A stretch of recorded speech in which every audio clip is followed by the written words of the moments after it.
ಭೀತಿ ತೊರೆಯುವ ನಾವು ಪರೀಕ್ಷೆ ಬರೆಯುವ ಪರೀಕ್ಷಾವಾಣಿಯ ನಾವು ನೋಡಿ ಕಲಿಯುವ ಖಾಲಿ ಜಾಗ ಭರ್ತಿ ಮಾಡಿ ಹೊಂದಿಸಿ ಬರೆದು ಲೆಕ್ಕ ಮಾಡಿ ಚಿತ್ರ ಬರೆದು ಭಾಗವ ಹೆಸರಿಸಿ ಎಲ್ಲ ಪ್ರಶ್ನೆಗೂ ಉತ್ತರಿಸಿ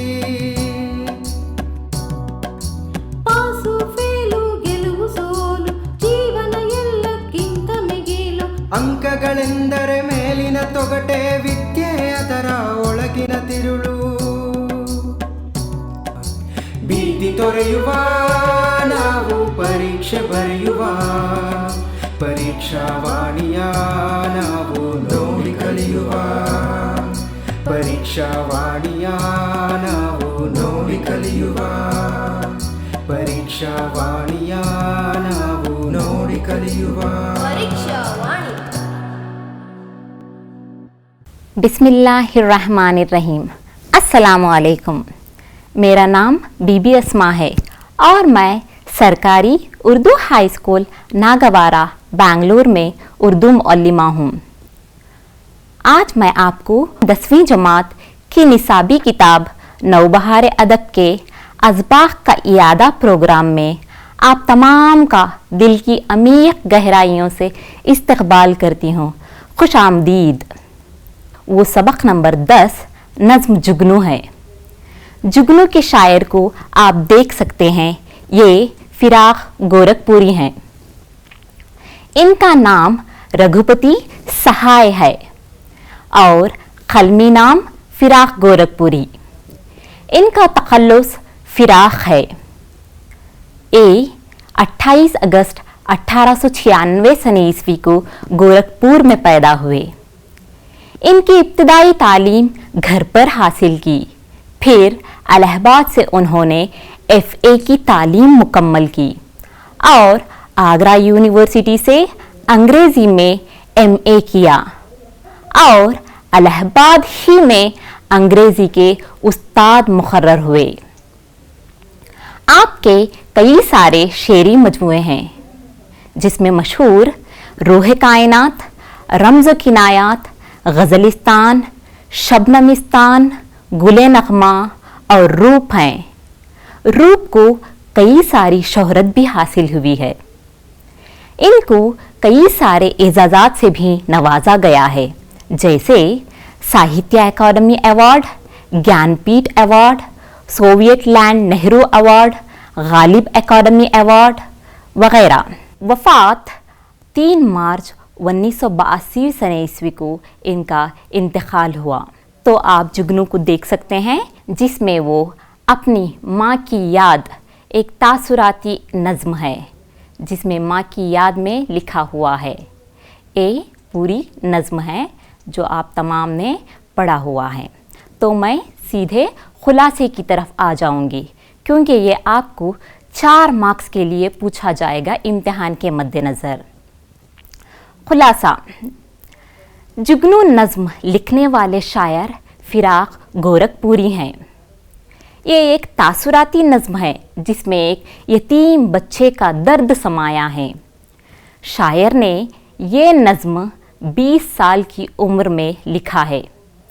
शायर कहता है कि मैं इतना बदनसीब लड़का हूँ जो पैदा होते ही मेरी माँ मर गई। ना मैंने अपनी माँ को देखा और ना माँ ने मुझे दाइयों और खिलाइयों ने पाला था। और वह कहती थी जब रात के मौसम में बरसात के वक्त जुगनू दिखाई देते हैं तो दाइयाँ कहती थी कि भूली भटकी रूहों को जुगनू रास्ता दिखाते हैं। तो मैं सोचता था कि काश मैं भी एक जुगनू बन जाऊं और मेरी भूली भटकी माँ की रूह को रास्ता दिखाऊं। मगर अब मुझे 20 साल हो गए हैं और अब मैं जान चुका हूँ कि जुगनू किसी को रास्ता नहीं दिखाती और जो दाइयों ने खिलाइयों ने मुझे कहा था वो सब झूठ था, फरेब था। मैं ये जान चुका हूँ मगर फिर भी मुझे वो झूठ हसीन लगता था क्योंकि मुझे एक थोड़ी उम्मीद तो थी कि मैं मेरी माँ से मिलूँगा, मेरी माँ की भूली भटकी रूह को तलाश करूँगा, मगर वो अब मुमकिन नहीं है, ये मैं जान चुका हूँ। मगर अब मेरे उम्र के तकाज़े ने मुझसे वो भी छीन लिया है, कहकर इस तरह से शायर फिराक गोरखपुरी इस नज़्म में बड़े ही पुरअसर अंदाज में माँ की याद को बयान किया हुआ है। इस नज़्म में आपको अल्फाज के अज़दाद भी दिए गए हैं। तो हस्ब ज़ैल इस तरह से हैं: मौत, हयात, ज़मीन, आसमान, हसीन, कबीह, सच, झूठ, नूर, तारीख, जुल्मत, और आप बेनूर भी लिख सकते हैं। नेक्स्ट, इम्तिहान के नुक्ते नज़र से मैं बताना चाहूँगी कि इस मर्तबा कुछ भी नहीं कर सकते कि कौन से सवालात आएंगे। तो ऐसे ये तो ज़रूर होगा कि जुगनू नज़्म का खुलासा पूछा जाएगा 4 मार्क्स के लिए। शायर फिराक गोरखपुरी का शायद पूछा जाए, क्योंकि कई मरतबा पूछा गया है, वो भी 3 मार्क्स के लिए आएगा। मुख्तसर और तफसील जवाब सवालात और जवाबात को आप अच्छी तरह से याद करना बेहद ज़रूरी है। इसीलिए खुसूसी तौर से 2 मार्क्स, 3 मार्क्स और 4 मार्क्स के सवालात और जवाबात को ध्यान दीजिए। नेक्स्ट आएगा सबक दृष्टि। नाम ज़हरा जमाल है। पैदाइश मुंबई में हुई है 1931 सने ईस्वी में। तालीम उन्होंने मुंबई में हासिल की। उनका पेशा दर्स व तदरीस है और तालीमी ही दौर से उन्होंने लिखना भी शुरू कर दिया। उन्होंने कई मसाइल पर कलम उठाया है। स्पेशली समाज से जुड़े अहम मसाइल पर उन्होंने दिलों को छूने वाले अफसाने लिखे हैं। अफसाना दृष्टि इसकी एक बहुत बड़ी मिसाल है। दृष्टि एक अफसाना है। अफसाना नसरी अदब की मकबूल सिन्फ है। इस अफसाने में ज़हरा जमाल ने 4 किरदारों को नुमाया किया है। ये जानना आपको बेहद ज़रूरी है। इसमें पहला किरदार जो बहुत अहम है वो किरदार है भरत नारायण जी, जो स्कूल प्रिंसिपल थे। उन्होंने सारी ज़िंदगी तारीख़ पढ़ी और पढ़ाई थी।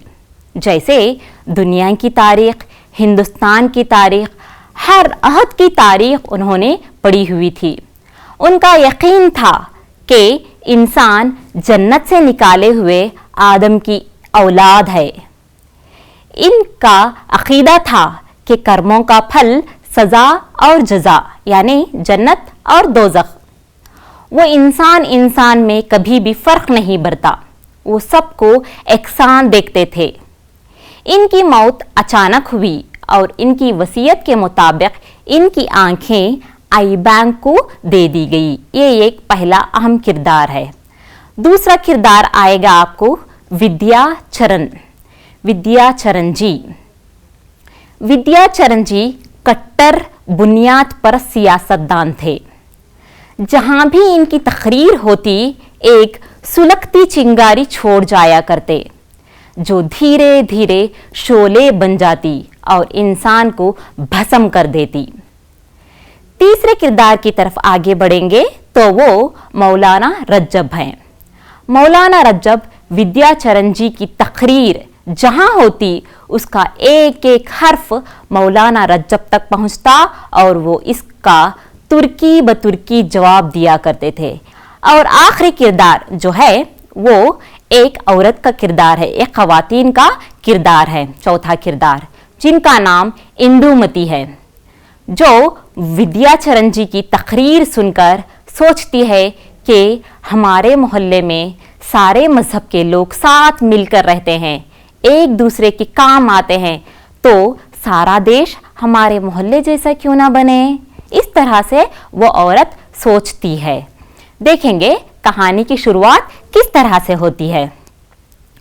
ये अफसाने में बताया गया है कि विद्याचरण जी की इलेक्शन की आखिरी मीटिंग बाकी रहती है कि कुछ दिन पहले ही उनकी आंखें एक्सीडेंट की वजह से चली जाती हैं।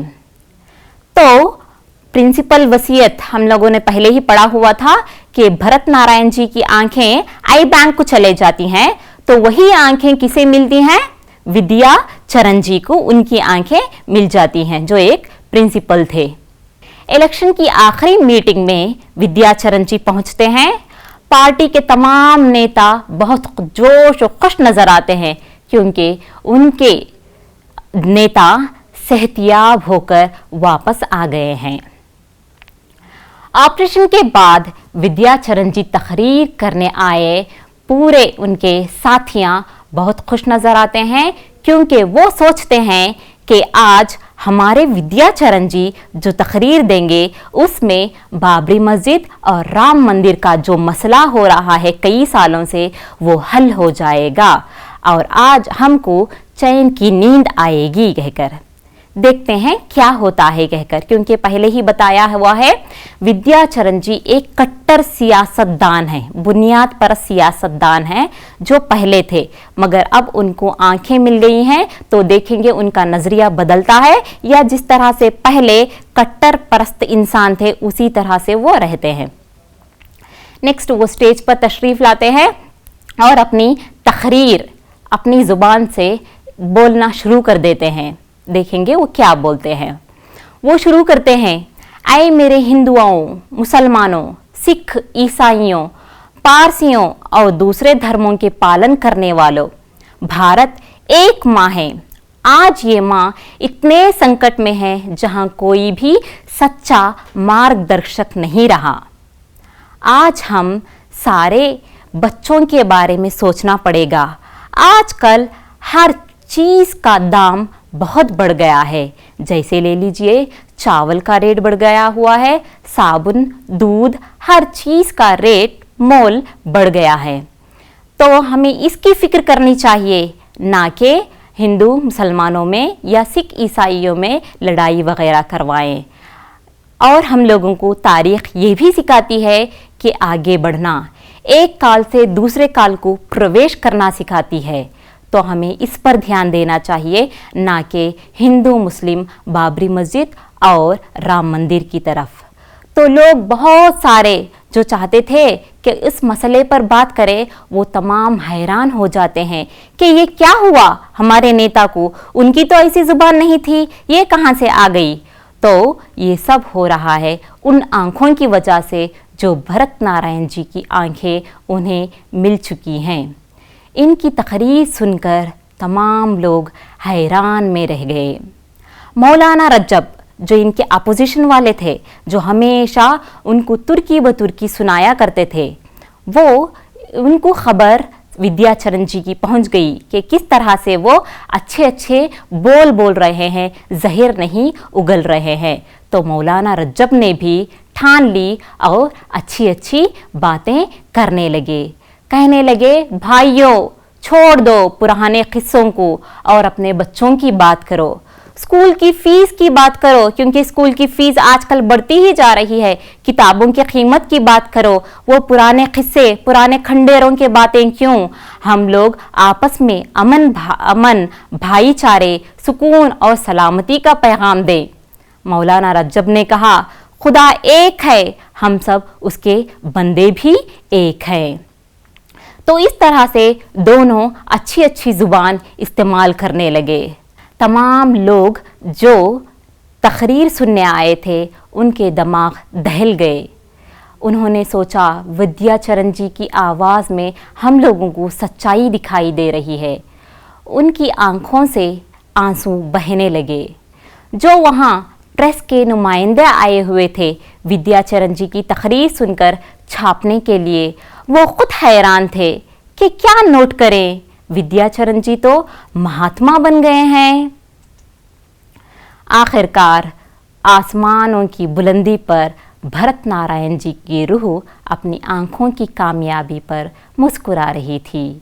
विद्या चरण जी उनकी रोशनी अपना चुके थे और अब सब भारतवासियों को एक नज़र से देखने लगे थे। जो शख्स पहले कट्टरवादी था, बुनियाद परस्त था, जो मुसलमानों और हिंदुओं को डिवाइड करना चाहता था, वो आज क्या हो गया है, तमाम हिंदुस्तानियों को एक समझ रहा है। ये सब सिर्फ़ और सिर्फ भरत नारायण जी की आंखों की वजह से ही मुमकिन हो पाया। तो इस तरह से इस सबक में आपको बताया गया हुआ है कि किस तरह से बसारत यानी कि दृष्टि लगने से इंसान का नज़रिया भी किस तरह से तब्दील हो जाता है, बदल जाता है। अब आएंगे हम ख़वाइद की तरफ। पहले 2 लफ्ज़ों की मुनासिबत से तीसरे लफ्ज़ का जोड़ लिखिए। इम्तिहान के मद्देनज़र आपको पूछा जाएगा। बदायूं के शामो सहर आपने पढ़ा है, ये दूसरा असबाक है आपकी निसाबी किताब में। वो एक क्या है, खुदनविश्त सवाने हैं। तो दृष्टि पूछा जाएगा आपको और डैश दिया जाएगा, तो आपको वहाँ फिल करना है, वहाँ भर्ती करना है अफसाना कहकर, क्योंकि दृष्टि हम लोगों ने अभी पढ़ा ये एक अफसाना है। दूसरा अपोजिट वर्ड पूछा गया है, यानी कि सज़ा। सज़ा का जैसा कि आप तमाम जानते होंगे, सज़ा का अपोजिट वर्ड अज़दाद लफ्ज़ है, मुतज़ाद अल्फाज है जज़ा। तो इसके लिए तीसरा पूछा जाएगा आम, तो आपको ख़ास लिखना ज़रूरी है, क्योंकि आम कहते हैं कॉमन के लिए, ख़ास यानी कि कोई स्पेशल ख़ास। नेक्स्ट तीसरे के लिए आएंगे हम लोग महात्मा। महात्मा का मतलब यहाँ पूछा गया है, तो महात्मा का मतलब अजीम रूह वाला। तो नेक्स्ट पूछा जाएगा आपको सिहर तराज। सिहर तिराज लिखकर डैश दिया जाएगा, तो आपको वहां लिखना है जादू करने वाला। सिहर तराज की माना क्या है, मतलब क्या है, जादू करने वाला। चौथे की तरफ आएंगे, एक आंख से देखना। यहाँ मुहाविरा पूछा गया है आपको, इसका मतलब क्या है कहकर। एक आंख से देखने का मतलब है सबको एक साथ समझना, यानी कि इस अफसाने में हम लोगों ने पढ़ा था भरत नारायण जी सबको एक साथ से देखा करते थे, यानी कि एक नजर से तमाम को देखा करते थे। तो दूसरा आपको आएगा भस्म कर देना, उसका मतलब आपको लिखना पड़ेगा, वहां डैश दिया जाएगा आपको। तो आप क्या लिखेंगे वहां, भस्म कर देने का मतलब है तबाह और बर्बाद कर देना या जला देना, यानी कि खत्म कर देना उसे। तो उस तरह से ये दिखाई देता है। नेक्स्ट इम्तिहान के मद्देनजर मैं आपको यही कहना चाहूंगी तमाम स्टूडेंट्स को, आपको पूरी किताब पढ़ना बहुत जरूरी है। इस मर्तबा आपको नीला खाका मौजूद नहीं है, यानी कि ब्लू प्रिंट्स नहीं है, तो किसी भी पता नहीं आपको कौन सा सवाल आएगा कहकर। तो इसीलिए आपको तमाम सवालात और जवाबात को हल करना आना बेहद ज़रूरी है। इसी के साथ साथ मैं आपसे कहूँगी कि तमाम असबाक को, स्पेशली असबाक जो सबक हैं, उन सबकों को 2 से 3 मरतबा अच्छी तरह से पढ़ लीजिएगा। पता नहीं कौन सा सवाल आपको ट्विस्ट करके पूछा जाएगा या मतन के हवाले से कौन सा भी जुमला लेकर आपको पूछा जाएगा। तो आएंगे आपको किताब में जो दिया गया है वो, और आपको किस तरह से मतन की तशरीह, मतन के हवाले से तशरीह किस तरह से करनी है। 1-2 मैं बताऊंगी, आपके असातिज़ा ने आपको बताया हुआ है इससे पहले भी। देखेंगे पहले मतन के हवाले से तशरीह। धर्म का पालन करने वालों, आज ये माँ इतने बड़े संकट में है जहां कोई सच्चा मार्गदर्शक नहीं रहा। इससे पहले अफसाने में मैंने ये पढ़ा था। तो ये है, आपको इसमें लिखना पड़ेगा, क्योंकि जब भी आप लिखते हैं एक पैराग्राफ में मत लिखिएगा, पॉइंट्स डालकर लिखिएगा। तो यहाँ एक जुमला हमारी दरसी किताब नौबहार अदब, आपकी किताब का नाम है नौबहार अदब के अफसाना दृष्टि से लिया गया है, जिसकी मुसन्निफा ज़हरा जमाल हैं। ये लिख दीजिएगा पहले, तमाम को आप वही लिखना है। सिर्फ आपको सबक और मुसन्निफ या मुसन्निफा जो भी होंगे वो चेंज करना पड़ेगा, वो तब्दील करना पड़ेगा। ये आपको लिख दीजिएगा, ये जुमला हमारी दरसी किताब नौबहार अदब के कौन सा सबक जो रहता है वहां से लिया गया है कहकर। नेक्स्ट डाल लीजिएगा किसने कहा कहकर। ये मेथड से करेंगे तो आपको बहुत आसानी होगी। किसने कहा, ये जुमला किसने कहा था, विद्याचरण जी। आप किताब उठाकर देखिएगा, वहां आपको ये जुमला मिल जाएगा। ये जुमला विद्याचरण जी ने कहा था। किससे कहा था, उनकी तकरीर सुनने जो लोग आए थे उनके सामने उन्होंने ये जुमला कहा हुआ था। कब कहा, ये जुमला कब कहा कहकर, तो ये इलेक्शन की उनकी आखिरी मीटिंग की तकरीर जब वो कर रहे थे, तब उनकी आंखों में किसकी बसारत आ गई थी, भरत नारायण जी की। तब उन्होंने लोगों के सामने अपनी आखिरी मीटिंग में ये जुमला कहा हुआ था। तो इस तरह से आसान अल्फाज में आप लिख सकते हैं। देखेंगे मुख्तसर सवालात आपको आसानी से आप बैठे बैठे ही याद कर सकते हैं। देखिएगा किस तरह के सवालात हैं कहकर। पहला पूछा गया है इलेक्शन की कौन सी मीटिंग बाकी थी, तो आप आसानी से कह सकते हैं कि आखिरी मीटिंग। इलेक्शन की कौन सी मीटिंग बाकी थी, आखिरी मीटिंग बाकी थी। दूसरा आ जाइएगा, आंखें किसने दान की थी। कई मर्तबा मैंने उन शख्स का नाम लिया था, वो शख्स का नाम कौन सा है, भरत नारायण जी। तो नाम याद रख लीजिएगा, आंखें उन्होंने आई बैंक को दी हुई थी, भरत नारायण जी। तीसरा सवाल, कौन सा अकीदा हर मजहब में मौजूद है, यानी कि ये भी भरत नारायण जी ने जुमला कहा हुआ था। कर्मों का फल सजा और जजा, दोज़ख और जन्नत, इतना ही है कौन सा अकीदा हर मजहब में, तो ये आपको याद रख लेना है। चौथा सवाल की तरफ आएंगे तो सवाल है प्रिंसिपल की वसीयत के मुताबिक आंखें किसको दी गई, तो आसानी से लिख सकते हैं आप कि आई बैंक को दे दी गई। मैंने यहाँ सिर्फ ऐसा ही लिख दिया है आई बैंक कहकर, मगर आपको पूरा जुमले में लिखना जरूरी है क्योंकि ये लैंग्वेज है, उर्दू कन्नड़ा इंग्लिश हिंदी जो भी लैंग्वेज सब्जेक्ट है, तो आपको उसमें पूरा सेंटेंस के साथ पूरे जुमले के साथ लिखना जरूरी है। यानी कि आपको लिखना है प्रिंसिपल की वसीयत के मुताबिक आंखें आई बैंक को दी गई कहकर। इस तरह से आपको पूरा जुमले में लिखना जरूरी है, वरना मार्क्स कम मिल जाएंगे आपको, इसीलिए खुसूसी ध्यान रखिए। पांचवें सवाल की तरफ आएंगे, विद्याचरण जी की तकरीर का जवाब कौन दिया करते थे, आसान है तो मौलाना रज्जब, याद रख लीजिएगा। छठा सवाल, ऑपरेशन के बाद विद्याचरण जी तकरीर करने आए तो पुरसितार क्यों पुरजोश नजर आ रहे थे, तो यहाँ जवाब के लिए क्योंकि राम मंदिर और बाबरी मस्जिद का मसला हल हो जाएगा कहकर वो तमाम बहुत ज्यादा खुश नजर आ रहे थे। नेक्स्ट सातवां सवाल आएगा आपको, विद्याचरण जी के मुताबिक तारीख हमें क्या सिखाती है, तो विद्याचरण जी कहते हैं तारीख हमें आगे बढ़ना सिखाती है, एक काल से दूसरे काल को प्रवेश करना सिखाती है, जुबानों और इंसानों के मिलन से एक नई तहजीबों का बनना सिखाती है, यानी कि इस तरह से कहा गया है उन्होंने। नेक्स्ट आठवां सवाल आएगा आपको, प्रेस के नुमाइंदे क्यों हैरान थे, प्रेस जो रिपोर्टर्स आए हुए थे वो क्यों हैरान हो गए कहकर तकरीर सुनकर, तो आपका आसान जवाब है तो लिख देना है क्योंकि वो क्या नोट करें, क्योंकि जो कट्टर परस्त इंसान था उसकी जुबान तब्दील हो गई है, तो इसीलिए उनका कहना था कि क्या नोट करें, विद्याचरण जी तो महात्मा बन चुके थे। तो इस तरह से उसका आसान जवाब आप लिख सकते हैं। नेक्स्ट आपको पूछा जाएगा अफसाना दृष्टि किसने लिखा है कहकर, तो उसके लिए जवाब जैसा कि आप तमाम जानते होंगे ज़हरा जमाल हैं। नेक्स्ट ये सवाल पूछा जाएगा, मुहाविरा तुर्की बतुर्की जवाब देने का मतलब क्या है कहकर, ये मुहाविरा तुर्की बतुर्की जवाब कहकर, तो आपको इसका जवाब लिखना है सरत के साथ जवाब देना, यानी तेजी के साथ फौरन जवाब देना, उसे कहा जाता है तुर्की बतुर्की। नेक्स्ट सवाल, पार्टी के सारे खास आम क्यों खुश नजर आ रहे थे कहकर, क्योंकि वो इसलिए खुश नजर आ रहे थे, जवाब के लिए लिखना है क्योंकि उनके नेताजी सेहतियाब होकर वापस आ रहे हैं।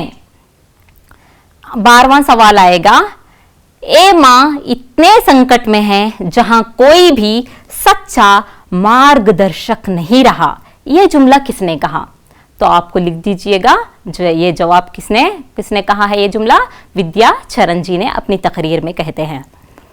नेक्स्ट 13, मौलाना रज्जब किस लिए हैरान हो गए, जवाब लिखना है क्योंकि विद्याचरण जी ने जहर उगलना तर्क कर दिया, इसलिए वो हैरान रह गए।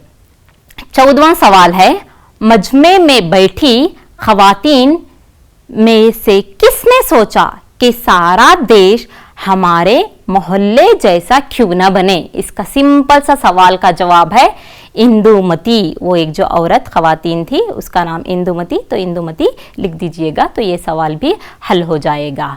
नेक्स्ट 15 के लिए आएंगे, आपको मल्टीपल चॉइस के लिए पूछा जाएगा, तो आप मुरक्कब मुतलक की कितनी किस्में हैं और इनके नाम लिखिए, तो याद रख लीजिएगा मुरक्कब मुतलक की 4 किस्में हैं। कौन कौन सी? पहला वसली, दूसरा तरदीदी, तीसरा इस्तिदराकी और चौथा सबबी। ये 4 मुरक्कब मुतलक की किस्में हैं। नेक्स्ट 16वें सवाल की तरफ।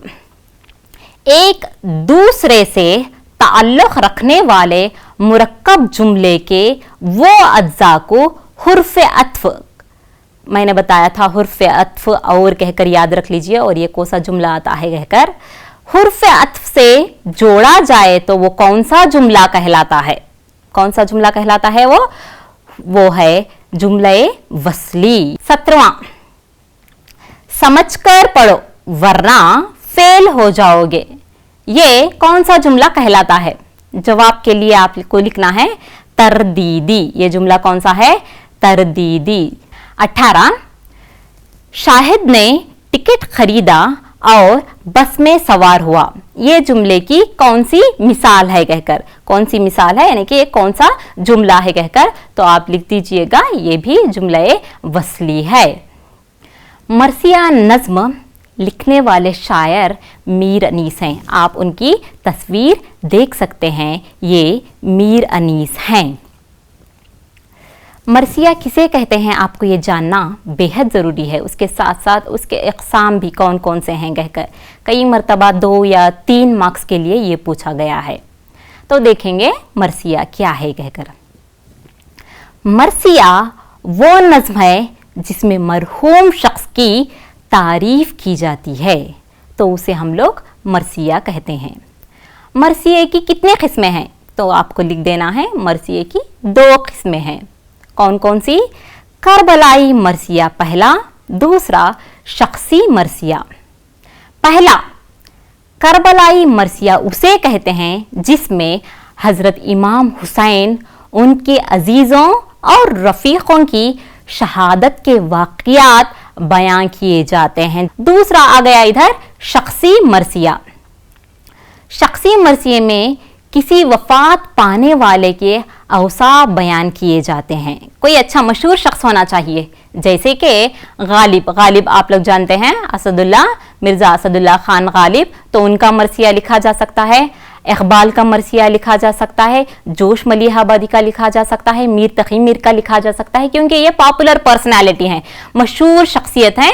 तो इनके लिए इनकी मौत पर कुछ भी लिखना तो उसे हम लोग शख्सी मरसिया कहते हैं।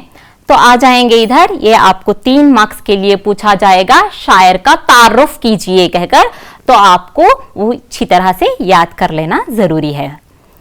नाम, इनका ओरिजिनल नाम यानी कि असल नाम क्या था? मीर बब्बर अली। कलमी नाम यानी कि कलम में लिखते थे, पेन नेम इनका था मीर अनीस कहकर। इनकी तारीख पैदाइश और मकाम 1802 सन ईस्वी को ये फैजाबाद में पैदा हुए। तालीम फैजाबाद में ही हासिल की इन्होंने। फिर फारसी, अरबी और दीनी उलूम के अलावा इल्म नुजूम, रमल और फनह सिपाहगिरी में भी इनको बहुत अच्छी महारत हासिल थी। इनके मजमूए कलाम मरसिया 5 जिल्दों में शाया हुए हैं। मीर अनीस को मरसिए का शहंशाह कहा जाता है और आपको अल्फाज का बादशाह भी कहा जाता है। आपको मरसिए में काफ़ी शोहरत हासिल है, आपका कोई सानी नहीं है। वफ़ात, आपका इंतकाल कब हुआ? 1874 सन ईस्वी में आपका इंतकाल हो गया। तो आपको उसमें मरसिया नज़्म भी दी गई हुई है, तो आप देख सकते हैं, आपकी किताबों में मौजूद है। यहाँ भी आपको स्लाइड्स में दिखाई दे रहे हैं। तो यहाँ जो मैंने एक पिक्चर डाला हुआ है, तो वो करबला का मैदान है। देख सकते हैं आप, ये करबला का मैदान जहाँ हज़रत इमाम हुसैन और उनके रफ़ीक़ उनके दोस्त शहीद हो गए, नन्हे नन्हे बच्चे वग़ैरह शहीद हो गए, ये वही करबला का मैदान है। तो हम आएंगे कि इस मरसिए में मीर अनीस ने क्या कहा है, इसकी तशरीह के लिए आएंगे। मीर अनीस ने इस मरसिए में हज़रत इमाम हुसैन की रुखसती का मंजर बयां किया गया है, यानी कि किस तरह से हजरत इमाम हुसैन करबला के मैदान पहुंचे। उन्हें पहले ही पता था, इल्म था कि मैं यहीं शहीद हो जाऊंगा, मेरे छोटे छोटे बच्चे भी यहीं शहीद हो जाएंगे। हजरत इमाम हुसैन निकलते हैं कि मैं भी अब जंग के लिए जाने के लिए तैयार हो रहा हूं कहकर। हजरत इमाम हुसैन सफ बांधने के बाद गुल मच जाता है, यानी कि शोर होना शुरू हो जाता है कि हजरत इमाम हुसैन कहाँ जा रहे हैं, जंग के लिए तैयार हो गए हैं, यानी कि यजीदियों से लड़ने के लिए हजरत इमाम हुसैन तैयार हो गए हैं। जैसा कि पता चला कि हजरत इमाम हुसैन जंगू जा रहे हैं, ये खबर सुनकर उनकी बेटी सकीना तो एक पटका बांधा हुआ था, वहां वो बेटी अब्बू को उनके थाम लेती हैं। उनकी बीवी का नाम है शहरबानो, यानी कि हजरत इमाम हुसैन की बीवी का नाम शहरबानो है, वो भी उनको लपेट लेती हैं। ज़ैनब यानी कि हजरत इमाम हुसैन की बहन है, वो ज़ैनब कहती हैं, ऐ मेरे भाई, मेरा दिल बहुत बेचैन हो रहा है। तो हजरत इमाम हुसैन कहते हैं, ऐ मेरी बहन, तुम इतना बेचैन हो रही हो, तुम्हारी बेचैनी को देखकर मुझे मेरी माँ की याद आ रही है। यानी कि हजरत इमाम हुसैन की माँ कौन, हजरत बीबी फातिमा, और उनके वालिद कौन, हजरत इमाम अली, जिन्हें मौला मुश्किल कुशा भी कहा जाता है। ऐ मेरी बहन, तुम्हें सब्र करना होगा, क्योंकि मुझे ये काम, मैं जा रहा हूँ शहीद होने के लिए, ये सिर्फ और सिर्फ हम जो उम्मत हैं, हुजूर सल्लल्लाहु अलैहि वसल्लम की उम्मत को बख्शवाने के लिए मैं वहां जा रहा हूं, यजीदियों से लड़ने के लिए मैं जा रहा हूं, और मुझे प्यासा मरना है वहां, उनके जुल्म सितम, उनके खंजर खाना पड़ेगा मुझे, तुम रोना मत, तुम इतने आंसू मत बहाओ कहकर आखिरी बंद में वो कहते हैं, ऐ मेरी बहन, तुम सब्र करो, क्योंकि अल्लाह को सब्र बहुत ज्यादा पसंद है कहकर इस तरह से आपको यहाँ इस मरसिए की तशरीह दी गई है। आप देख सकते हैं ये पूरा करबला का मैदान है, ये जो बीच में है ये हज़रत इमाम हुसैन का रोज़ा है, यानी कि रोज़ा यानी कि उनकी मज़ार मुक़द्दस इसी में है। इम्तिहान के नुक्ते नज़र मैंने पहले भी कहा है आपको, इम्तिहान के मद्देनज़र तमाम सवालात और जवाबात आ सकते हैं। मैं सरसरी तौर से ऐसे ही, क्योंकि कई मरतबा ये सवालात पूछे गए हैं, तो बता रही हूँ। मरसिए की तारीफ और किस्में, यानी कि मरसिए की तारीफ आपको लिखना है, किसी मरहूम की तारीफ बयान की जाती है तो उसे मरसिया कहा जाता है। कितने किस्में हैं पहले ही बताई हुई थी, 2 किस्में हैं, करबलाई मरसिया, शख्सी मरसिया, इस तरह से लिख दीजिएगा। मीर अनीस का तारुफ अभी बताई हुई हूँ, तो मीर अनीस का तारुफ लिख दीजिएगा कभी पूछा गया तो। नेक्स्ट तीसरे के लिए आपको ऑप्शंस रहेंगे, 4 मार्क्स के लिए पूछा जाएगा आपको, हम्द या नात के 4 अशार लिखिए कहकर, तो आपको 4 शेर लिखना जरूरी है, 4 शेर यानी कि 8 लाइन लिखना जरूरी है। या आपको पूछा जाएगा नात और मरसिए के 4 शेर लिखिए, मरसिए में आपको आखिरी 2 बंद ही पूछा जाएगा, मरसिए आपकी किताब में मौजूद है, 2 बंद याद रख लीजिएगा, तो आपको इसमें 4 मार्क्स के लिए ये भी पूछा जाएगा। मुख्तसर से सवालात हैं आपको, तो आप आसानी से वो भी लिख सकते हैं। देखेंगे हम एक मर्तबा मुख्तसर सवालात किस तरह से आएंगे। सब बांधने के बाद क्या गुल मचा कहकर, जवाब है शाह इमाम जंकू जा रहे हैं, यही है कि हजरत इमाम हुसैन जंकू जा रहे हैं कहकर शोर मचा। नेक्स्ट, हजरत इमाम हुसैन के खदमों से कौन लिपटे थे, यानी कि कौन उनके खदमों से लिपटी हुई थी, उनकी बीवी शहरबानो, यानी कि उनकी बीवी का नाम था शहरबानो, वो उनको लिपटी हुई थी। तीसरा आएगा आपको, शाहिदीन को रोकने के लिए सकीना ने क्या किया, सकीना उनकी बेटी है, उन्होंने क्या किया, यानी कि आपको पता है उन्होंने पटका थाम लिया, यानी कि कमरबंद जो बांध के रहते हैं जंग को जाते वक्त, तो वो थाम ले रहे हैं वो। चौथा सवाल आएगा, हजरत इमाम हुसैन को प्यासा मरना क्यों गवारा था, यानी कि आसान है, हजरत हुजूर सल्लल्लाहु अलैहि वसल्लम से वो वादा करके रहते हैं कि मैं उम्मत को बख्शवाऊंगा कहकर, तो इसीलिए वो हुजूर सल्लल्लाहु अलैहि वसल्लम को उम्मत को बख्शवाने के लिए प्यासा मरना भी उन्होंने गवारा कर लिया। 5वां सवाल आएगा, हजरत फातिमा के नूर आइन किसको कहा गया है, यानी कि फातिमा के नूर आइन, आंखों का नूर कौन है, हजरत इमाम हुसैन है। नेक्स्ट सवाल आएगा, सब्र की हिदायत क्यों की गई, यानी कि हजरत इमाम हुसैन यहाँ अपनी बहन को कहते हैं सब्र अल्लाह को बहुत पसंद है, इसीलिए आए मोमिनो आए ज़ैनब तुम सब्र करो कहकर वो कहते हैं। ये आप देख सकते हैं जूम करके हम, तो ये हजरत इमाम हुसैन का रोजा है। और एक सबक की तरफ, जो सबक नंबर 13 है, जिसका नाम है सवेरे जो कल आंख मेरी खुली। इनके बारे में 2 या 3 मार्क्स के लिए आपको सवाल पूछा जाएगा, तो थोड़ा बहुत याद कर लीजिएगा उनका तारुफ क्या है कहकर। उनका नाम है, ओरिजिनल नाम यानी कि असल नाम उनका क्या है, ये सवाल आपको 1 मार्क्स के लिए भी पूछा जा सकता है कि पतरस बुखारी का असली नाम क्या है। तो आपको लिखना है उनका असली नाम सैयद अहमद शाह बुखारी। खलमी नाम यानी कि पेन नेम में वो क्या लिखते थे, पतरस बुखारी कहकर लिखा करते थे।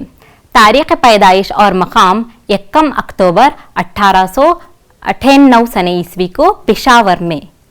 इब्तदाई तालीम उन्होंने पेशावर में ही हासिल की। फिर आला तालीम के लिए लाहौर गए। फिर 6 साल कैम्ब्रिज यूनिवर्सिटी में लंदन में उन्होंने आला तालीम हासिल की। उनके मजमुए पतरस के मज़ामीन बहुत मशहूर हैं, जो मज़ाहिया मज़मून हैं। तो यहाँ आपको दिया गया है सवेरे जो कल आंख मेरी खुली, ये एक मज़ाहिया मज़मून है, यानी कि हंसी मजाक का, आपको बहुत मज़ा आएगा इस मज़मून में। इसमें नौम और बेदारी की कैफियत को क़ारीन की खिदमत में एक मज़ाहिया मुकालमे की सूरत में पेश किया गया है। बहुत अच्छे डायलॉग्स दिया गया हुआ है इस मज़मून में। इस मजमून में हमारी मुलाकात एक ऐसे तालिबे इल्म यानी कि एक ऐसे स्टूडेंट से हमारी इस सबक में मुलाकात होती है जो खुद फरेबी का शिकार है और सुबह सवेरे उठकर इम्तिहान की तैयारी करने का ख्वाहिशमंद होता है कि मैं पढ़ूं कहकर, मगर सुबह जागना उसके लिए नामुमकिन सा हो जाता है। तो देखेंगे किस तरह से पतरस बुखारी ने इस मजमून में किस बेहतरीन अंदाज में इस सबक को कलमबंद किया है। एक मर्तबा पतरस बुखारी जो मुसन्निफ हैं, वो अपने पड़ोसी यानी कि हॉस्टल में है वो, तो अपने पड़ोसी बाजू के रूम में एक पड़ोसी जो रहता है उसका नाम, पड़ोसी का नाम है लाला कृपा शंकर ब्रह्मचारी। उसे कह देते हैं बरसबील तज़किरा कहते हैं कि गुफ्तगू में, ऐसे ही गुफ्तगू में कह देते हैं कि लाला जी, लाला कृपा शंकर जी, इम्तिहान के दिन करीब आ रहे हैं, आप सहर खीज हैं यानी कि सुबह सुबह जागने वाले हैं, आप सुबह जागकर पढ़ाई करते हैं, आप बहुत मेहनत करते हैं, तो मुझे इतना आदत नहीं है, एक काम कीजिए आप मुझे थोड़ा सुबह जगा दीजिएगा कहकर, यानी कि कहते हैं सुबह जगा दीजिए कहकर।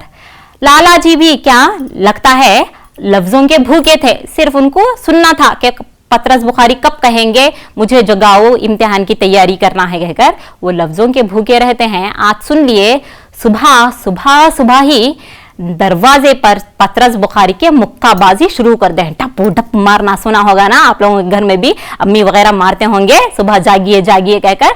दरवाजे पर ऐसा लगता है उनके घर में, जो पतरस बुखारी के घर में जो सुराही जो उनके कमरे में रखी हुई थी, सुराही पर रखा हुआ ग्लास जल तरंग की तरह बजने लगता है, टन टन टन टन कहकर इतना जोर से मुक्काबाजी शुरू करते हैं। और दीवार पर लटका हुआ कैलेंडर जो रहता है पेंडुलम की तरह हिलने लगता है, यानी कि ऐसे ही सरसरी तौर से बोला गया है। आखिरकार इतनी आवाजें सुनने के बाद पतरस बुखारी जून तू कहकर जाग गए। जागने के बाद लैंप यानी के उजाला किया और सोचा आज कैसा भी जागा हूं कहकर लाला जी से दरवाजा खोले और कहा शुक्रिया लाला जी, थैंक यू, आपने मुझे जगाया कहे लाला जी अपने कमरे की तरफ आगे बढ़ गए। तो इन्होंने सोचा आज कभी भी मैं जाग के ही नहीं हूं, जिंदगी में पहली मर्तबा आज जागा हुआ हूं, तो देखेंगे हमारे फोर फादर्स यानी कि बाप और अजदाद कहते थे कि सुबह किस तरह से रहती है, क्या दिखाई देते हैं, कितनी खुशनुमा रहती है सुबह सुबह, तो मैं भी आज नजारा कर ही लूं कहकर उन्होंने अपनी एक खिड़की खोली। देखेंगे सुबह का नजारा कैसा दिखता है, मैंने तो कभी भी नहीं देखा है कहकर खिड़की खोल के देखे, वो मंजर उन्हें बिल्कुल दिखाई नहीं दे रहा है। खिड़की खोलते ही उन्हें तारे नजर आए, चांद नजर आया, हैरान रह गए। मेरे माँ बाप ने तो ऐसा नहीं कहा था चांद तारे दिखाई देंगे कहकर, सुबह सुबह चांद तारे दिखाई देते हैं क्या? बिल्कुल नहीं। तो उन्होंने सोचा ये क्या आज सूरज ग्रहण तो नहीं, यानी कि सोलर इक्लिप्स तो नहीं है आज जो मुझे चांद सितारे दिखाई दे रहे हैं। ऐसे ही आवाज दी, क्योंकि बाजू ही कमरा था, तो लाला जी को कहा लाला जी क्या बात है, आज अंधेरा अंधेरा सा है, सूरज दिखाई नहीं दे रहा है, क्योंकि सुबह सुबह क्या दिखाई देता है हम लोगों को, सूरज दिखाई देता है। यहाँ तो सूरज बिल्कुल नहीं है, नामो निशान ही नहीं है, सितारे दिखाई दे रहे हैं। तो लाला जी ने आवाज दी, अरे 3 बजे सूरज निकलेगा क्या, कहां से निकल आएगा। 3 सुनते ही होश गुम हो गए पतरस बुखारी के। कहने लगे, कमबख्त, खुदाई फौजदार, रेलवे गार्ड समझा रखा है क्या मुझे, बदतमीज कहीं के, कहकर अपने मन में कहने लगे लाला जी को कि कोई जगाता है क्या, इस तरह से 3 बजे कोई जाकर पढ़ाई करता है क्या। अगर मैं 3 बजे उठकर पढ़ता तो मेरा दादा क्या मंजूर नजर ना होता, कहकर बक बक करते करते लैम्प बंद की और सो गए। और भले आदमियों की तरह निहायत वो हमेशा उठते थे, कितने बजे, 10 बजे उठते थे। उनका जागने का नंबर था 1 10 बजे, दूसरा जागना नंबर 12 बजे, यानी कि 12 बजे को क्या करते थे, मुंह हाथ धोते थे। बहुत सुस्त काहिल थे तो उन्होंने आराम से मुंह हाथ धोते, फिर 4 बजे आराम से चाय पीकर ठंडी सड़क को सैर के लिए निकल जाते थे। इस तरह उनका रोजमर्रा का जागने का मामूल था। फिर से लाला जी से मुलाकात करने लगे और कहा, लाला जी मुझे कल यानी कि दूसरे दिन 6 बजने के बाद जगाइए, यानी कि 6 बज चुके हों उस वक्त जगाइएगा, कहकर। लाला जी को थोड़ा गुस्सा था, सुबह मैंने 3 बजे जगाया हुआ है, फिर भी ये शख्स ने क्या किया, आराम से सो गया बोलकर। तो खैर 6 बजे हाँ जगा दूंगा। वो उसी तरह से लाला जी ने दूसरे दिन वही किया। दूसरे दिन फिर से मुक्काबाजी शुरू कर दी, मारना। तो बेदारी का ख्याल होना ही पड़ा। उठे, घूंसों की बारी शुरू हो गई थी। फिर पता चला, थोड़ा आंख भी खोले, लगता है कि उन्होंने आंख भी खोला और लाला जी को थैंक यू भी कहा, जिससे उन्हें पता चल गया कि पतरस बुखारी अभी उठ गए हैं कहकर। तो लाला जी अपने कमरे की तरफ चले गए। तो यहाँ ये आंखें खोली, उन्हें शुक्रिया अदा किया और लिहाफ यानी कि उनका जो लिहाफ था वो भी ऊपर उतार दिया। और शायद उन्होंने सोच रहे हैं कि वो मैं सर पे लेके यानी कि उनकी चादर उन्होंने डाल ली या काढ़ी, उन्हें पता नहीं, या खांसा या खर्राटा लिया, क्या पता नहीं। आखिरकार मैं लाला जी को भेजने के बाद क्या पढ़ाई किया या नहीं किया मुझे नहीं मालूम, मगर मैं जब जागा तब मुझे इतना यकीन है कि 10 बज रहे थे। उसके बीच अंदर में क्या हुआ, मैं सोया या पढ़ा मुझे नहीं मालूम। इस क्या बुरी तरह कट्टा, कहकर इस तरह से छोटी तारीफ करने लगे। तो लाला जी बहुत खुश हो गए और कहा, अच्छा भाई तो मैं एक काम करूंगा, आपको हर रोज आपको 6 के बाद यानी कि 6 होने के बाद मैं आपको जगा दूंगा। खुश हो गए लाला जी भी, कैसा कि मेरी मेहरबानी से और एक मेरा साथी पढ़ रहा है कहकर। हाँ हाँ, पतरस बुखारी ने कहा, हाँ हाँ वो भी पूछने की बात है क्या, आराम से आप जगा दीजिएगा, मैं उठ जाऊंगा हर रोज कहकर। तो नेक्स्ट डे और प्लान कर लिए, नहीं आज तो जरूर पढ़ूंगा। 2 दिन ऐसे ही गुजर गया, तीसरे दिन नहीं मुझे पढ़ना है अच्छा कहकर उन्होंने किताबें भी छांट कर मेज पर रख दी। 2-3 जो भी पढ़ना है, कुछ मैथ समझ भी किया उन्होंने, हिसाब भी डाला, कुछ गलत आया तो छोड़ दिया ऐसे ही। सोचा नहीं नहीं आज से मैं पढ़ूंगा और ये भी करूंगा कि सिर्फ और सिर्फ दुनिया ही तालीम क्यों, मैं दीन ही यानी कि नमाज भी कुछ आदत हो जाए सुबह पढ़ने की, तो मैं क्या करूंगा, नमाज और कुरान की तिलावत भी करूंगा कहकर आयतल कुर्सी पढ़ी और नेक मनसूबा बनाकर सो गए, सुबह उठूंगा जरूरी कहकर। तीसरे दिन भी लाला जी ने उन्हें जगाया। जगाने के बाद यानी कि वो बेदार करना ही था, ये खुद उठने वाले थे। कहते हैं मैं खुद उन दरवाजे पर मुक्काबाजी करने की जरूरत नहीं थी, मैं खुद ये ख्वाब खत्म होते ही मैं उठने ही वाला था कहकर उठते हैं और शुक्रिया अदा करते हैं, लाला जी आपने मुझे जगाया कहकर। तो लाला जी अपने कमरे की तरफ चले जाते हैं, उनको गुड मॉर्निंग कहकर। फिर से पतरस बुखारी सोचते हैं, पढ़ूं ना पढ़ूं, पढ़ूं ना पढ़ूं कहकर सोचते सोचते सोचते वो फिर से सो गए। यानी कि इसी तरह से इनका मामूल बन जाता है। तो आराम से फिर से वो जागते हैं, कब, जागना नंबर 1 6 बजे, जागना नंबर 2 10 बजे, फिर 4 बजे सैर के लिए चले जाते हैं। तो इस तरह से इनका मामूल बन जाता है। तो लाला जी कहते हैं मैंने आपको 6 बजे जगाया और कुछ 7 के करीब मैंने आपको आवाज दी कि आज की तारीख क्या है कहकर, तो आपने कुछ बताया नहीं। पतरस बुखारी कहते हैं सोच में पड़ जाते हैं, क्योंकि पता है ना ये क्या कर रहे थे, ये आराम से सो रहे थे उस वक्त। तो कहते हैं परेशान हो जाते हैं एकदम कि ये क्या पूछ रहे हैं मुझे, उस वक्त तो मैं जागा ही नहीं था कहकर हंसते हंसते कहते हैं उस वक्त मैं नमाज पढ़ रहा था। देखिएगा झूठ किसका सहारा ले रहे हैं, वो भी नमाज का सहारा ले रहे हैं। तो कहते हैं उस वक्त लाला जी मैं नमाज पढ़ रहा था, इसीलिए मैंने आपने तारीख पूछी, मैंने जवाब नहीं दिया कहकर। तो यहाँ उन्होंने झूठ का सहारा ले लेते हैं और हर दिन यही मामूल होता है कि लाला जी बेचारे हर रोज जगाते हैं और पत्रस बुखारी क्या करते हैं, रात सुबह तो जागते जरूर हैं 6 बजे, फिर से वही जागना नंबर 1 6 बजे जागते हैं, फिर से चादर ओढ़कर आराम से सो जाते हैं, सो के जागना नंबर 2 10 बजे और फिर आराम से सड़क की सैर के लिए निकल जाते हैं, ठंडी ठंडी हवा खाने के लिए। तो इस तरह से इनका, और बीच में अगर लाला जी कभी मुलाकात करके पूछे कि मैंने आपको दरमियान में आवाज दी, तो कौन से झूठ का सहारा ले लेते हैं कि मैं उस वक्त नमाज पढ़ रहा था। तो इस तरह से ये मजमून ख़त्म होता है। ये एक मज़ाहिया मजमून आपको आपकी निसाबी किताब में दिया गया है, जो पत्रस बुखारी ने बड़े ही खूबसूरत अंदाज में पेश किया है। वाहिद जमा, वाहिद के लिए दिया गया है मौत, तो उसका जमा है अमवात। बयान बयानात, वाक़िया वाक़ियात, वरख औराख। नेक्स्ट इम्तिहान के नक्ते नज़र से बता रही हूँ आपको, तमाम सवालात और जवाबात को याद करना बेहद ज़रूरी है। अब इजाज़त दीजिए, अल्लाह हाफिज़।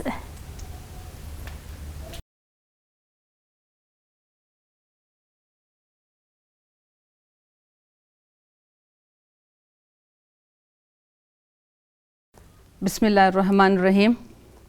सामईन अकराम, प्यारे बच्चों, अस्सलामु अलैकुम वरहमतुल्लाहि वबरकातुहू।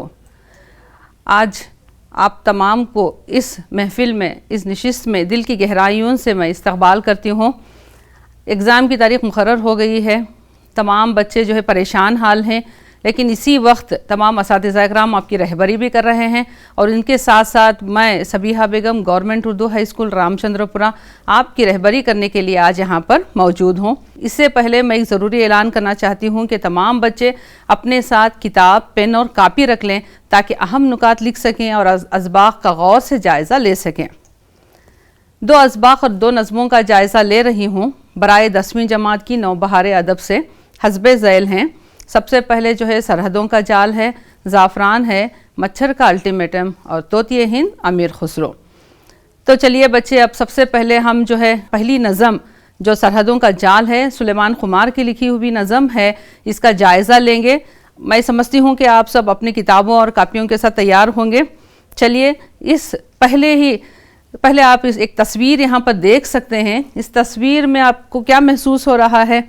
हाँ, बिल्कुल सही, आपको लग रहा है कि यहाँ पर जो कई लकीरें हैं, इसमें कई लकीरें हैं। तो शायर इसी के ऊपर तवज्जो दे रहे हैं, जो हमारे शायर हैं सुलेमान खुमार। आप उनकी तस्वीर यहाँ पर देख सकते हो कि सुलेमान खुमार बड़े खुशमिजाज शायर हैं। पहले इनके बारे में जान लेंगे। नाम जो है इनका कासिम अली उर्फ सुलेमान है। आपने खुमार का इजाफा किया, फिर अपना नाम जो है सुलेमान खुमार के नाम से आप मशहूर हुए। पैदाइश आपकी 1 मार्च 1944 सन ईस्वी ज़िले विजयपुर के तालुका बागलकोट में आप पैदा हुए। शेरी मजमुआ तीसरा सफ़र, समंदर जागता है, और आपको कई इनामात से भी नवाजा गया। सरहदों का जाल नज़म हमारे सामने मौजूद है। बच्चे, आप इस नज़म को देख सकते हैं। सरहदों का जाल नज़म है जिसके अंदर जो है मिसरे घटते बढ़ते हमें नज़र आ रहे हैं। ये ऐसी नज़म है जिसके बारे में शायर बड़े गौर से इसका मुतालिया कर हैं। चलिए हम भी देखते हैं कि ये इसी नज़म को क्या कहते हैं और इस नज़म से हमें कौन से नए मालूमात मालूम हो रहे हैं, जिसे हम आज़ाद नज़म कहते हैं। आज़ाद नज़म वो नज़म है जिसमें मिसरों में अरकान इसके घटते बढ़ते रहते हैं और जिसमें रदीफ़ और ख़ाफ़िये की पाबंदी से वो आज़ाद रहते हैं। पाबंद नज़म वो नज़म है जिसमें मिसरे एकसां होते हैं। जैसा कि आप इस नज़म को छोड़कर कोई और नज़म निकाल कर देखें अपनी किताब में, जिसमें आपको उसके अरकान, उसके सारे मिसरे आपको एकसां नज़र आएंगे, लेकिन यहाँ पर इसके मिसरे आपको एकसां नज़र नहीं आ रहे थे। तो इम्तिहान के नुक़्ते नज़र से जो है वो अहम सवाल ही है हमारे पास, जैसा कि आज़ाद नज़म और पाबंद नज़म में क्या फ़र्क है, इसे थोड़ा आप नोट कर लें कि इस नज़म से ताल्लुक़ चंद नुकात हैं।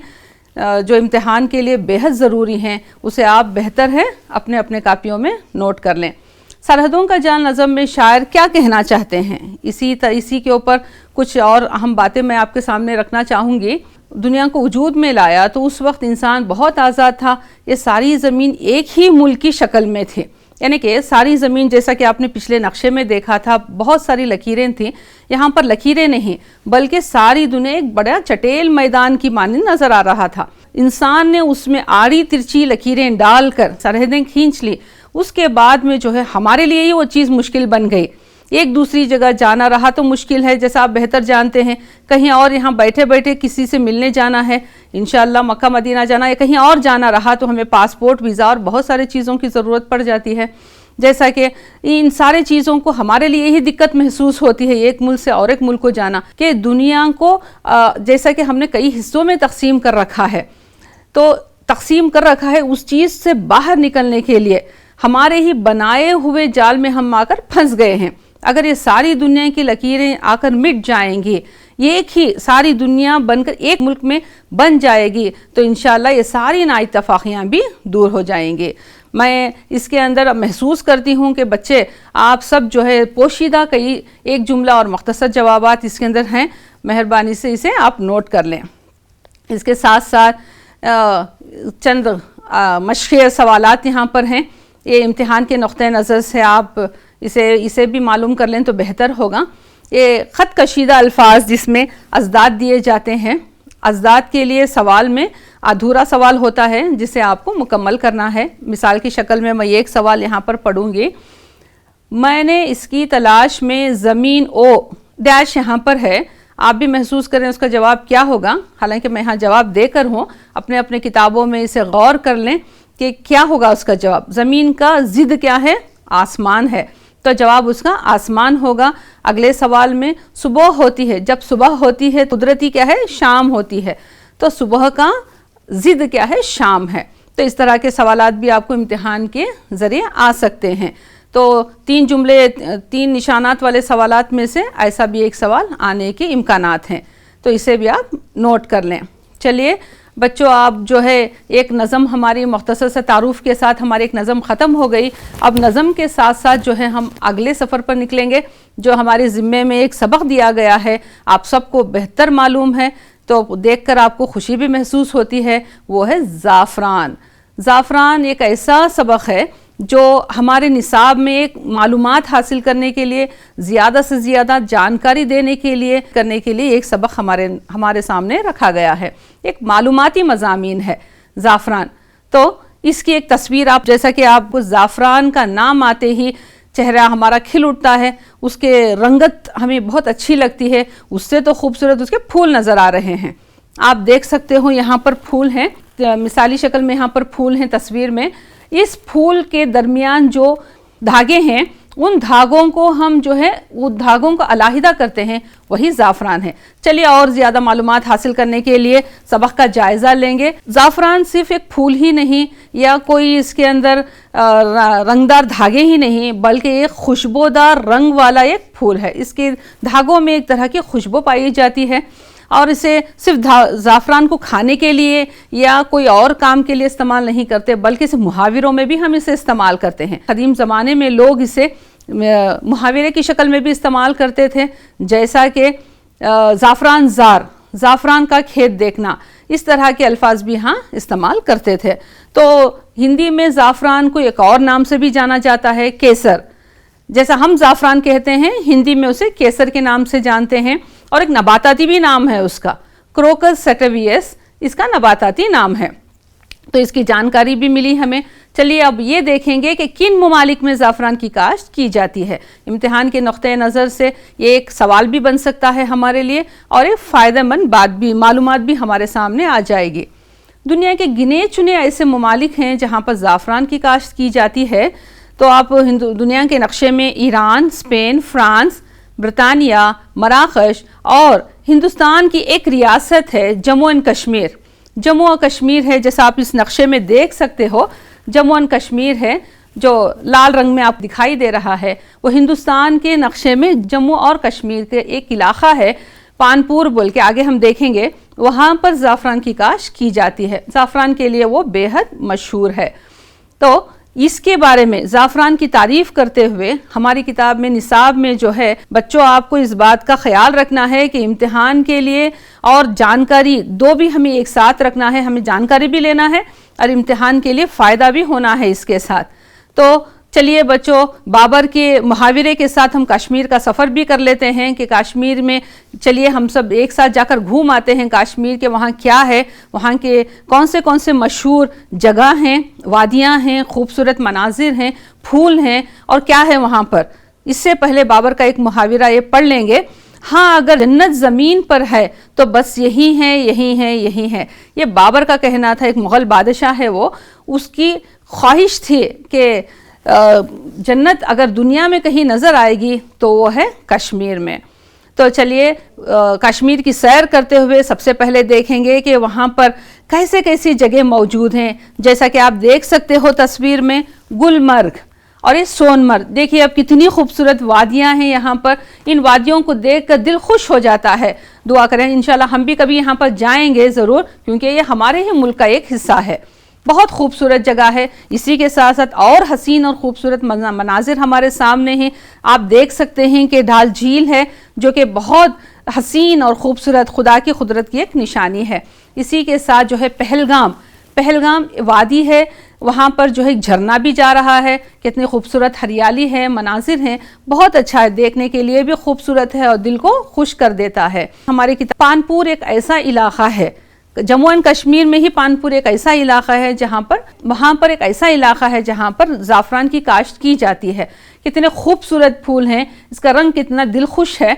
इसी के साथ जो है ये पानपुर के इलाके की ही तस्वीर है, जहाँ पर एक बुज़ुर्ग जो है सुबह सुबह आकर फूल यहाँ चुनने का काम कर रहे हैं। एक इम्तिहान के नुक्ते नज़र से एक अहम मेरे जहन में आ गया। बच्चे आप इसे कि अपने कापियों में इसे नोट कर लें।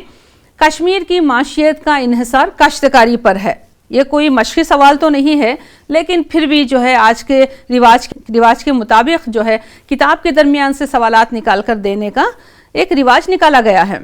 तो इसमें ये सवाल भी हमारे सामने बन सकता है, क्योंकि कश्मीर जो है अपनी काश्तकारी के लिए भी बेहद मशहूर है। आप यहाँ तस्वीर में देख सकते हो कि यहाँ चावल की और गेहूँ दो भी काश्त की गई है।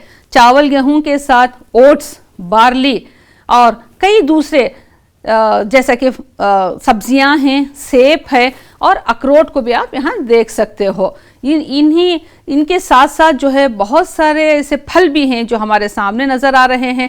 सेब के साथ हम तो सोचते हैं कि कश्मीर सिर्फ सेब के लिए मशहूर है, लेकिन उसके साथ साथ हमें शफ्तालू हमारे यहाँ मिलता है, लेकिन बहुत कम नज़र आता है। शफ्तालू के साथ चेरी हमारे लिए बहुत पसंदीदा फल में से शुमार होता है। चलिए इसका तो हमें मालूम है। अमरूद हमारे यहाँ भी मिलता है, लेकिन कश्मीर में इसकी काश्त की जाती है। इम्तिहान के नुक्ते नज़र से बेहद ज़रूरी है। इसी के साथ साथ वो कई पेड़ पौधों के लिए भी ये बेहद मशहूर है, जैसा कि चुनार हैं। चुनार को तो हम जो है किताबों में देखते हैं तो एक खूबसूरत नज़ारा हमारे सामने आ जाता है। चुनार का जब नाम लेते हैं तो उसके पत्तों में ही खुदा की कुदरत नज़र आती है। तो चुनार इतने खूबसूरत पेड़ होते हैं। उसी के साथ साथ देवदार, बहुत ऊंचे और बड़े पेड़ मौजूद हैं जो कश्मीर में इसका नज़ारा देखने को हमें मिलता है। तो इसी के साथ साथ जो है और ये भी मालूम कर लेंगे कि काश्त के साथ साथ वहाँ का मौसम कैसा होना है। ज़ाफ़रान की पैदावार के लिए सही फूल के साथ साथ उसका फ़ायदा हासिल करने के लिए कैसा मौसम दरकार है। तो ज़ाफ़रान की काश्त के लिए कैसा मौसम दरकार है। यहाँ मुतदिल आबो हवा की ज़रूरत होती है। फूल खिलने के मौसम में अगर फूल खिलने के वक्त बर्फ़ गिर गया तो वो सारे फूल ख़राब हो जाएंगे। इसीलिए फूल खिलने के मौसम में जो है थोड़ी सी हल्की सी धूप की ज़रूरत पड़ती है, और रातों में अगर नमी होगी तो बेहतर होगा। वहाँ की मिट्टी थोड़ी गीली रहेगी। ये पौधे जो है यहाँ पर बारिश ज़रूरी है, लेकिन इतनी भी बारिश नहीं कि सारे पौधे उसी के अंदर बहकर चले जाएं। सिर्फ 30 और 40 सेंटीमीटर अगर बारिश हो गई तो इस मौसम ज़ाफ़रान के लिए बेहद मुफीद साबित होगी। तो चलिए अब ये मालूम कर लेंगे कि ये पौधा देखने में कैसा नज़र आता है, कितना बड़ा है पौधा, क्या ये बहुत ऊंचा बड़ा है जैसा कि चुनार के पेड़ हमने देखे थे, जैसा कि वादियों के पास हमने देखा था, یا اسے چھوٹا سا پودا ہے یا اس کے دیکھنے میں رنگت اور اس کے بارے میں اور تھوڑے معلومات حاصل کر لیں گے. ایک چھوٹا سا ایک پودا ہے جیسا کہ آپ تصویر میں سے دیکھ سکتے ہو. جیسا کہ پودا اگتے ہی زمین سے نکلتے ہی اسی میں پھول کھل گیا ہے.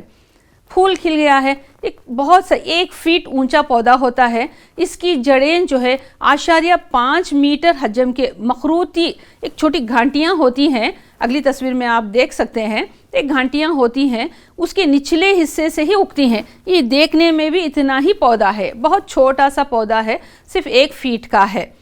آئیے اب اس کے بارے میں زعفران, اس میں سے زعفران کون سا ہے, کون سے پتوں میں یا پیڑ میں یا اس کی جڑ میں کہاں پر زعفران پایا جاتا ہے, اس کے بارے میں بھی تھوڑا معلوم کر لیں. آپ ایک اکیلا پھول یہاں نظر آ رہا ہے آپ کو صفائی سے سمجھنے کے لیے. تو بڑے گھنٹیوں سے اگنے والے پودے جو گھانٹیاں ہوتے ہیں اس کے, وہ زمین میں جب رہتے ہیں, اگر اس کا سائز بڑا ہے, دیکھنے بڑی بڑی گھنٹیاں ہیں, تو اس میں جو ہے تقریباً 3 پھول کھلتے ہیں. ایک گھانٹی سے 3 پھول کھلتے ہیں. تو اس کے اندر جو ہے ایک پھول کے اندر 3 دھاگے پائے جاتے ہیں. دھاگے کی شکل کی ایک کلغی ہوتی ہے اس کے اندر, جیسا آپ تصویر میں یہاں پر دیکھ سکتے ہیں. ایک کلغی ہوتی ہے جن کے اوپری سرے پر, جس کا اوپری سرا جو ہے وہ لال رنگ کا ہے, اس کے اوپری سرا لال رنگ کا ہوتا ہے, جس کے تعلق سے ہمیں ذائقے کا پتہ چلتا ہے, اور اس کے اندر ایک لال رنگ ہوتا ہے. اب معلوم کریں گے کہ یہ کون سا موسم اس کے لیے درکار ہے. زعفران کے پھول تو معلوم ہو گیا, اب اس کے کون سا موسم درکار ہوگا. اس کے لیے اکتوبر اور نومبر کا ابتدائی 3 ہفتے, اکتوبر اور نومبر کے ابتدائی 3 ہفتے اس کے لیے بے حد صحیح ہیں وہاں کے موسم کے اعتبار سے. تو یہ جب ہم اس کے پھول چننے کے لیے, آپ دیکھ سکتے ہو تصویر میں یہاں ایک خاتون بیٹھ کر ہے نا آرام سے اس کے صبح آ کر اس کے پھول چن رہی ہیں. صرف ایک نہیں بلکہ گھر کے سارے افراد آ کر یہاں پر پھول چننے کا کام کرتے ہیں. صبح کے اولین ساعتوں میں ہی اس کا کام لیا جاتا ہے.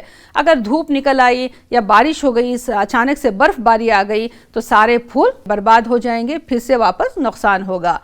تو اور دیکھیں گے جیسا میں نے آپ کو بتایا تھا کہ اس کی گھانٹیاں ہوتی ہیں, یہ پتے اور پھول ایک ساتھ نکلتے ہیں. اسے تصویر یہاں پر آپ دیکھ سکتے ہو. پھر ایک سوال سامنے آ گیا, زعفران کو دائمی پودا کیوں کہا جاتا ہے.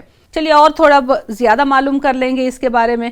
زعفران کی گھنٹیوں کو ایک بار زمین میں بونے کے بعد, جیسا کہ ہم زمین میں اسے بو دیتے ہیں, کم سے کم 8 سال سے زیادہ 15 سال کی مدت تک فصل حاصل اس کے اندر ہوتی رہتی ہے. اور اسی لیے چاول کے کھیت پیرے, پھر اسے نکال دیے, پھر دوسرے راگی ڈال کر پیر دیے, ایسا نہیں ہے. اس میں ایک بار گھانٹیاں ڈالنے کے بعد اگلے 8 سال یا 15 سال کی مدت تک اس کے اندر سے فصل نکلتی ہی رہتی ہے. اس لیے اسے ہم دائمی پودا کہتے ہیں. بچوں اسے بھی تھوڑا آپ اپنے کاپیوں میں نوٹ کر لیں. جیسا کہ ہم نے اسے معلوم کیا تھا کہ اسے صرف ہمارے روزمرہ کی زندگی میں ہی نہیں, اس کے بارے میں معلومات کے ساتھ ساتھ جو ہے کیمیائی, اس کے اندر کون سے کیمیائی اجزاء پائے جاتے ہیں جس کی وجہ سے یہ اتنا اہم ہے, اتنا مفید ہے اور اسے اتنے فائدے بھی ہونے والے ہیں. یہ کیا ہے اس کے اندر؟ یہ گلائکوسائڈوکروسین اور پائروکروسین کے کڑوے روغن اس کے اندر پائے جاتے ہیں, اور اس کے ساتھ ساتھ فاسفورس, پوٹاشیم جیسے معدنیات بھی اس کے اندر ہوتے ہیں. کیا آپ کو معلوم ہے اس کی رنگت جو یہ لال رنگ کے نظر آتے ہیں وہ برقرار کس سے رہتی ہے؟ وہ کیروسین کے ساتھ اس کی رنگت برقرار رہتی ہے. بچوں آپ اس بات کو بھی معلوم کرنا ہے آپ کو کہ امتحان کے لیے, اس سال رواں کے امتحان کے لیے زعفران کے استعمالات لکھیے. اگر اس طرح کا کوئی سوال آپ کے سامنے آ گیا تو آپ کے ذہن میں جو باتیں موجود ہیں, زعفران کو کہاں ہم استعمال کرتے ہیں, چلیے آپ کو بھی معلوم ہے, آپ کے استاد بھی آپ کو بتا کر ہوں گے بے شک. اس کے ساتھ ساتھ میں تھوڑی جانکاری آپ کو دینا پسند کروں گی. اسے جو ہے یہاں پر بھی میں نے ایک تصویر کا استعمال کیا ہے, یہ دوائیاں بنانے کے لیے. دوائی بولے تو ہمیں آیورویدک دوائیوں کے لیے, یونانی آیورویدک دوائیوں کی تیاری میں اسے استعمال کیا جاتا ہے. صرف اسی کے لیے نہیں, نزالہ, پیٹ درد, بخار, کھانسی اور ڈائبٹیز جیسی بیماریوں کے لیے بھی ہم اسے استعمال کرتے ہیں. تو زعفران کا استعمالات گھروں میں جب بھی کوئی عید آ گئی, تہوار آ گیا، کوئی مہمان آ گئے، مٹھائی بناتے ہیں، خریدتے ہیں یا گھر میں ہی بناتے ہیں، دودھ سے بنایا ہے، اگر اس میں تھوڑا زعفران مل جائے اور زیادہ اچھی ہو جائے گی۔ تو اسی لیے بچوں پکوان میں بھی زعفران کا استعمال ہوتا ہے، یہاں تک کہ صرف اوپری رنگ نکالنے کے بعد، اوپری زعفران استعمال کرنے کے بعد جب اس کے نچلا حصہ باقی رہ جاتا ہے اسے بھی ضائع نہیں کیا جاتا، اسے کپڑے رنگنے کے لیے استعمال کیا جاتا ہے۔ تو زعفران تو اس کے ساتھ ساتھ جو ہے زعفران کو اور کئی چیزوں میں استعمال کیا جاتا ہے۔ آپ سنے ہوں گے نام کلیوپاترا، بولے تو دنیا میں خوبصورت ایک ایسی خاتون تھی جس کی خوبصورتی کے لیے وہ مشہور تھی، وہ بہت خوبصورت تھی، اس کی خوبصورتی کا راز معلوم کیا گیا، تب پتہ چلا کہ ہے نا کلیوپاترا کی خوبصورتی کا راز جو ہے زعفران ہے۔ تو اس کے لیے آج کل جو ہے بہت سارے ایسے فیس کریمز ہیں جس میں زعفران کا استعمال کیا جاتا ہے۔ اس کے ساتھ ساتھ کہ یہاں تک بات ختم نہیں ہوئی، اور استعمالات ہیں جیسا کہ آپ یہاں دیکھ سکتے ہو، کتابت لکھ کر ہیں، قرآن شریف کی آیت ہے، اس کا استعمال کیا جاتا ہے۔ یہ تو مذہبی رسوم میں اگر تبتی بھکشو اس کا استعمال نہ کریں، آپ دیکھ سکتے ہو اگر وہ استعمال نہ کریں تو ان کی عبادت ادھوری رہ جاتی ہے۔ اور کشمیر کے لیے ایک مشہور چائے ہے وہاں کی جسے قہوہ کہتے ہیں، اس میں بھی زعفران کا استعمال ہوتا ہے۔ مہمانوں کی مہمان نوازی کے لیے، لوگوں آنے کے ساتھ اس کا استقبال کے لیے جو ہے اس قہوے کو استعمال کیا جاتا ہے۔ چلو بچوں، یہ ساری باتیں تو جو ہے سبق سے تعلق ہو گئیں، سارے امتحان کے نقطہ نظر سے بہت ساری باتیں میں درمیان میں بتائی ہوں۔ مہربانی سے آپ ساری باتوں کو اپنے اپنے کاپیوں میں درج کر لیں اور پھر سے اس کا اور ایک مرتبہ جائزہ لیں، پھر ایک مرتبہ پڑھیں۔ امتحان کے دن قریب ہیں، اب تو آپ کو سارا وقت امتحان کے لیے ہی دینا ہے انشاءاللہ۔ اب تھوڑا قواعد کی طرف بھی غور کر لیں گے۔ جو مجھے دیا گیا ہے اسباق اور نظمیں ہیں، اس کے اندر موجودہ قواعد پر میں غور کروں گی۔ مضمون کی تعریف کیجئے، یا آپ کو پچھلے پرچے میں بھی یہ سوال آیا تھا، اگر ہو سکیا آ گیا پھر اگلی مرتبہ آ گیا، یا اس کے نکات کے بارے میں ہمیں صحیح طریقے سے معلوم ہو گیا تو ہمیں مضمون لکھنے میں بھی آسانی ہوگی انشاءاللہ۔ مضمون، جیسا کہ مضمون کی تعریف ایسا سوال آ گیا تو آپ لکھیں گے مضمون کے 3 اہم جز ہوتے ہیں: تمہید، نفس مضمون اور خاتمہ۔ تمہید کیا ہے؟ تمہید جیسے انگلش میں انٹروڈکشن کہتے ہیں، اسی طرح سے ہم اردو میں اسے تمہید کہیں گے۔ یہ حصہ مضمون کا تعارف کہلاتا ہے، جسے اگر چاہے تو ہم اسے ایک اشعار کی شکل میں بھی لے سکتے ہیں، کوئی اس کے اندر کوئی مقالہ بھی استعمال کر سکتے ہیں۔ یہ نہایت پراسرار اور عمدہ ہونا چاہیے۔ نفس مضمون یہ بہت اہم مانا جاتا ہے، جس میں فائدے اور نقصان دو بھی ہم یہاں پر بتائیں گے۔ کوئی بھی مضمون لکھیں گے تو اس کا فائدہ، اس کا نقصان دو بھی بتائیں گے، جسے ہم ریڑھ کی ہڈی کہتے ہیں۔ نفس مضمون کو ریڑھ کی ہڈی بھی کہا جاتا ہے، جس میں سارے مضمون کی تفصیلات بیان کی جاتی ہیں۔ پھر اس کا خاتمہ ہے، یہ مضمون کا آخری حصہ ہوتا ہے۔ آخری حصہ ہوتا ہے جس میں آپ کو ضروری نہیں ہے کہ اسے مضمون کے بارے میں ہی ہو، اس کے اندر آپ کے تاثرات بھی بیان کیے جا سکتے ہیں، اپنے خیالات، اس سے تعلق اپنے خیالات بھی آپ دے سکتے ہیں۔ امتحان میں آ گیا ایسا سوال، اگر کوئی اس کے اندر معروضی سوال آ گیا، مضمون کی تعریف کیجئے کے بجائے مضمون کے 3 اہم جز میں یہ کون سا جز نہیں ہے، 3 میں سے یہ کون سا جز نہیں ہے بولے تو تمہید، نفس مضمون، خاتمہ۔ تمہید، نفس مضمون، نفس تمہید، خاتمہ آ گیا تو آپ کو نفس تمہید کو نشان کرنا ہے۔ قواعد کے اعتبار سے یا معروضی سوالات کے اعتبار سے اگر کوئی سوال آ گیا، آپ کو اس طرح سے وہاں خیال کرنا ہے۔ یہ ایک سبق اور ایک نظم یہاں پر آ کر ختم ہوا۔ آپ کو اگر کوئی بھی اس کے اندر شک و شبہ ہے اور زیادہ جانکاری کی ضرورت ہے تو پھر ایک مرتبہ مطالعہ کر سکتے ہو، یا اپنے استاد سے بھی اس کے بارے میں اور زیادہ جانکاری آپ لے سکتے ہو انشاءاللہ۔ وہ ہے مچھر کا الٹیمیٹم۔ مچھر، جیسے ہی مچھر کا نام آتا ہے تو سب سے پہلے ہم اپنے جو ہے کانوں کی طرف اشارہ کرتے ہیں کہ کہیں مچھر آ کر ہمارے کان کی طرف ہمیں جگا رہا ہے، ایسا لگتا ہے کہ کوئی مچھر آ کر ہمیں کاٹ کر چلا گیا۔ تو دلاور فگر، ہم سوچ بھی نہیں سکتے کہ مچھر کے بارے میں بھی کوئی نظم ہوگی۔ مچھر کا نام لیتے ہی ہم جو ہے پریشان ہو جاتے ہیں کہ پہلے اسے مارنا ہے۔ یہاں دیکھیں گے کہ مچھر کے اوپر ہی ایک نظم لکھ کر ہیں دلاور فگر، یہ بہت مشہور ہستی ہیں، یہ مزاحیہ نظم کو یہاں پر پیش کیا ہے۔ آپ ان کی تصویر دیکھ سکتے ہو، دلاور فگار ہیں.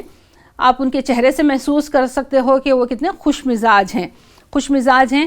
وہ ہمارے سامنے ایک ایسی نظم رکھ کر ہیں جو بار بار سوچنے پر ہمیں آمادہ کرتی ہے کہ مچھر سے کیا نصیحت لینے والے ہیں، مچھر ہمیں کیا بول رہا ہے اور ہمیں مچھر سے کیا سیکھ مل رہی ہے. تو دلاور فگار جو ہے، پہلے ان کے بارے میں معلوم کر لیں گے کہ دلاور فگار کون ہیں، ان کے پیدائشی اور ان کی زندگی کے بارے میں اور تھوڑی بہت جانکاری آپ لے لیں گے بچوں. نام جو ہے ان کا دلاور حسین ہے، تاریخی نام سعید اختر. آپ کو کتابوں میں یا قلمی شکل میں آپ دلاور فگار کے نام سے مشہور ہوئے. پیدائش آپ کی 8 جولائی 1929 کو شہر بدایوں میں پیدا ہوئے. امید کرتی ہوں کہ آپ بدایوں پچھلے مرتبہ اور ایک جگہ بھی پڑھے ہوئے ہوں گے. بدایوں یاد کرو آپ کہاں پر پڑھے تھے، یہاں پر جو ہے وہیں پر بدایوں میں یہ دلاور فگار بھی پیدا ہوئے. آپ کی تعلیم جو ہے بدایوں اور علی گڑھ میں ہی ہوئی. تو اعلیٰ تعلیم حاصل کرنے کے بعد جو ہے آپ ایم اے کے امتحانات حاصل کیے. ایم اے معاشیات میں کیا، پھر ایم اے اردو میں بھی کیا. اس کے بعد میں جو ہے انگلش میں 1 سال ایم اے کر رہے تھے کہ آپ جو ہے پڑھائی ترک کر دے. پڑھائی ترک کر جو ہے بیک وقت فارسی، اردو اور انگریزی زبان پر آپ کو بہت زیادہ عبور حاصل ہے. کہ حالات ہی کچھ ایسے تھے کہ بہت سارے لوگ جو ہے پاکستان منتقل ہو گئے تھے. اسی میں سے دلاور فگار بھی جو ہے پاکستان منتقل ہو کر صحافت سے وابستہ ہو گئے. اخبار میں ایک کالم جسے ہمیں ہے نا منظوم کالم نگاری کہتے ہیں، اس میں وہ لکھا کرتے تھے. آپ کے جو ہے کئی شعری مجموعے ہیں، شعری مجموعے کلام موجود ہیں. جیسا چند نام یہاں پر ہیں، سارے کتابیں دستیاب نہیں ہیں لیکن آپ کی لکھی ہوئی کتابوں میں سے یہ سارے نام ہیں. جیسا کہ ستم زریفاں، شامت اعمال، آداب عرض، انگلیاں فگار اپنے، اثر نو، یہ سارے آپ کی کتابیں ہیں. اور اس کے بعد میں ہے مطلع عرض ہے، سینچوری، خدا جھوٹ نہ بلوائے. یہ ساری بے حد مقبول و معروف کتابیں ہیں. آپ کو جو ہے اس کے ساتھ ساتھ ایک اور کارنامہ آپ نے کیا تھا. آپ مشہور طنزیہ و مزاحیہ کے کئی طنزیہ و مزاحیہ شعری مجموعے بھی موجود ہیں. اس کے علاوہ آپ نے ایک امریکہ کے سابق صدر جمی کارٹر کی خود نوشت کا بھی اردو میں ترجمہ کیا تھا. یہ امریکہ کے سابق صدر ہیں، جمی کارٹر ہیں. آپ ان کی تصویر یہاں دیکھ سکتے ہو بچوں. ان کے اوپر بھی لکھی ہوئی ایک خود نوشت کا آپ نے اردو میں بھی ترجمہ کیا تھا. بہت بڑا کارنامہ ہوتا ہے جو آپ نے یہاں کر دکھایا. چلیے بچوں آپ نظم کا مطالعہ کر لیتے ہیں. یہاں پر مچھر کا الٹیمیٹم بول کر ہے. الٹیمیٹم وارننگ ہے، مچھر ہمارے سے کچھ کہنا چاہتا ہے. کیا کہنا چاہتا ہے یہ دیکھیں گے. تو سب سے پہلے مچھر مارنے والوں سے سوال کرتا ہے. مچھر مارنے والے کون ہیں؟ بلدیہ والے. بلدیہ والے جہاں آپ تصویر میں دیکھ سکتے ہو، بلدیہ والے آ کر مچھر مارنے کا کام کرتے ہیں. تو انہیں کہتا ہے مچھر، بلدیہ والوں سے اب کیا بحث میں سر ماریے. بلدیہ والے یہ کہتے ہیں کہ مچھر ماریے، کیونکہ آپ کو معلوم ہے مچھر سے کئی بیماریاں آتی ہیں، کئی پریشانیاں ہوتی ہیں. تو بچوں آپ کی نصاب میں یہ نظم موجود ہے. آپ سب جو ہے اپنی امید کرتی ہوں کہ آپ اپنی کاپی کتابیں کھلی رکھی ہوں گی، کاپیاں بھی ہوں گی آپ کے پاس. اس نظم کا تھوڑا مطالعہ کر لیجئے. اس سے تعلق میں اہم نکات بولنے والی ہوں اور اس سے برعکس جو ہے آپ کو امتحان کے لیے کیا ضروری ہے وہ بولوں گی. اس نظم کا ایک مرتبہ آپ غور سے مطالعہ کر لیجئے. کیا آپ بچوں طنزیہ مزاحیہ کا مطلب جانتے ہو؟ طنزیہ مزاح کرنا کیا آپ کو معلوم ہے اس کے بارے میں؟ عموماً طنزیہ مزاح کا مقصد جو ہے اصلاح ہوتا ہے. اصلاح کرنا یا اسی چیز کو سدھارنا ہے یا اصلاح کرنا ہے. دلاور فگار دور حاضر کے مشہور و معروف ظریف شاعر ہیں.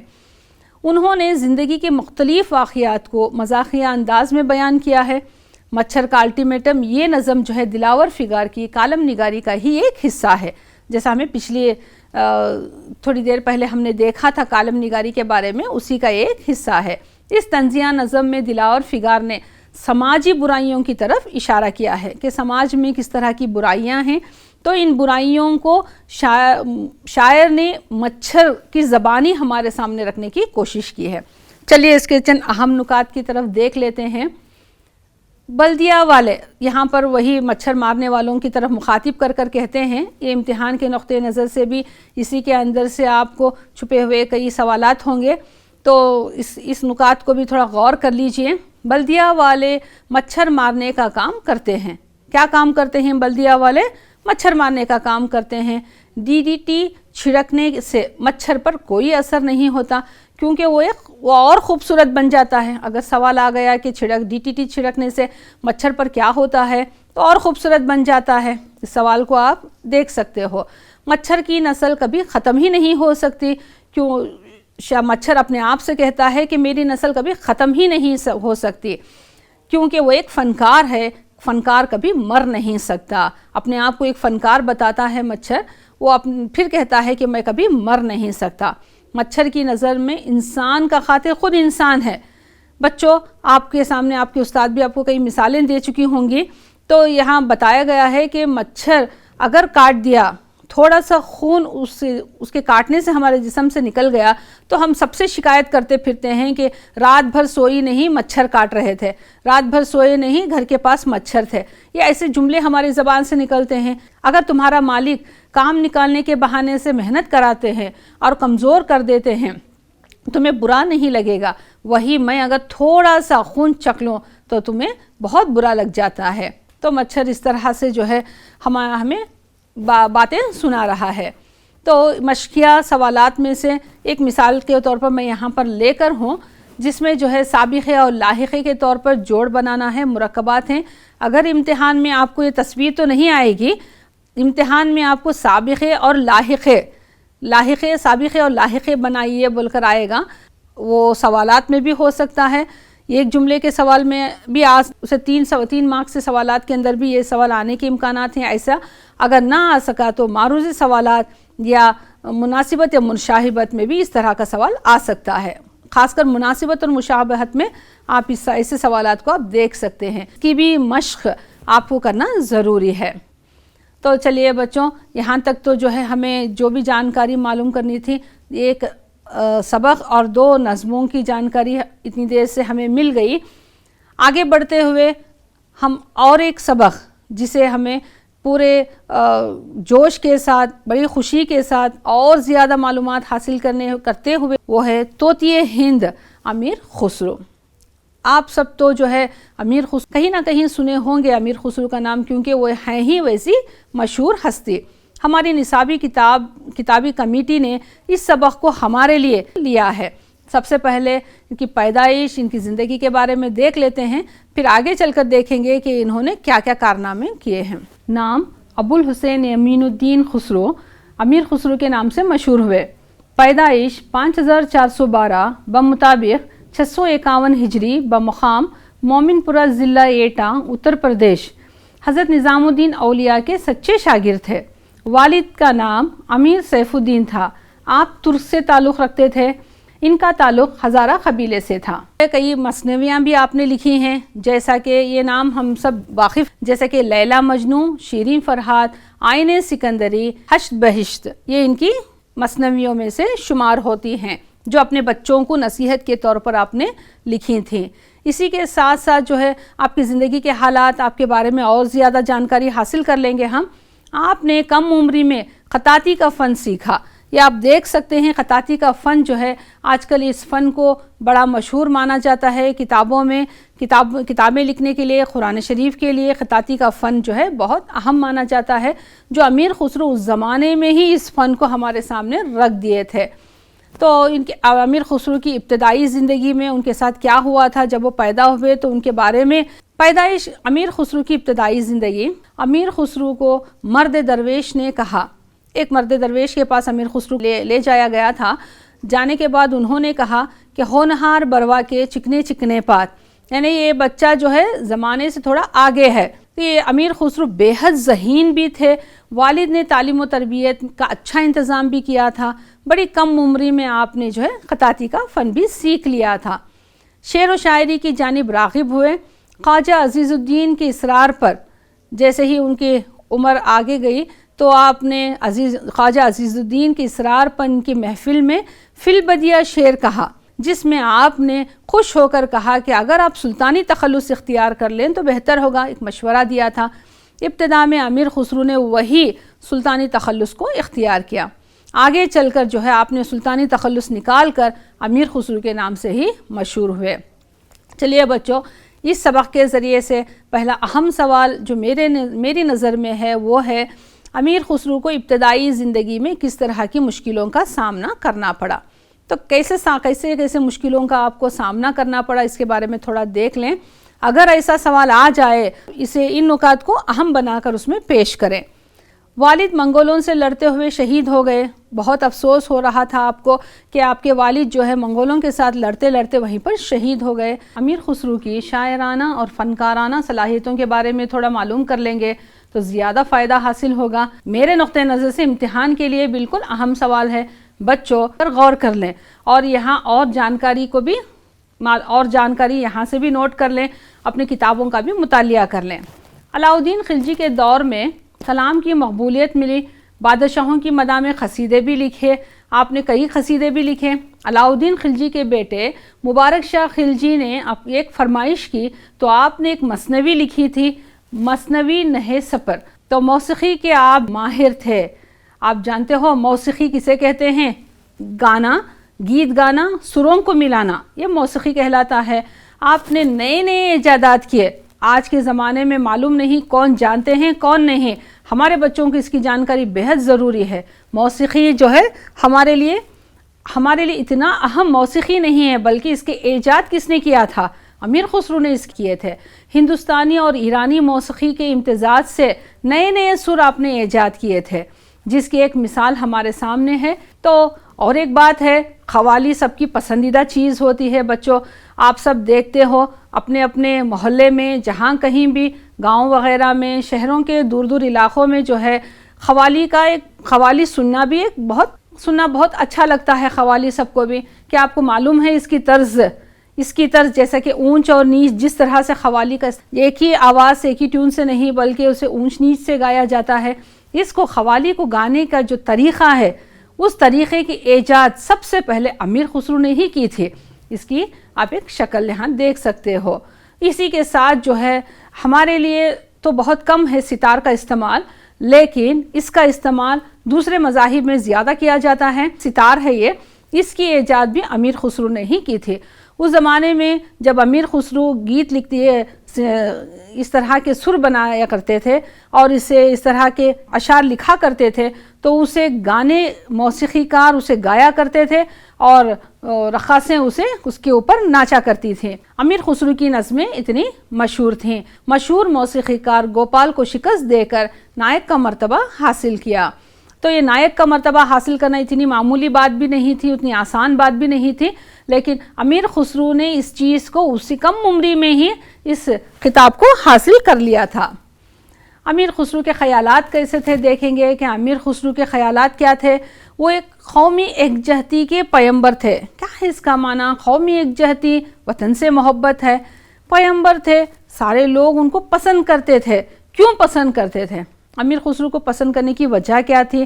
کیا وہ ہندوؤں کی طرفداری کرتے تھے؟ کیا وہ صرف مسلمانوں کی طرفداری کرتے تھے؟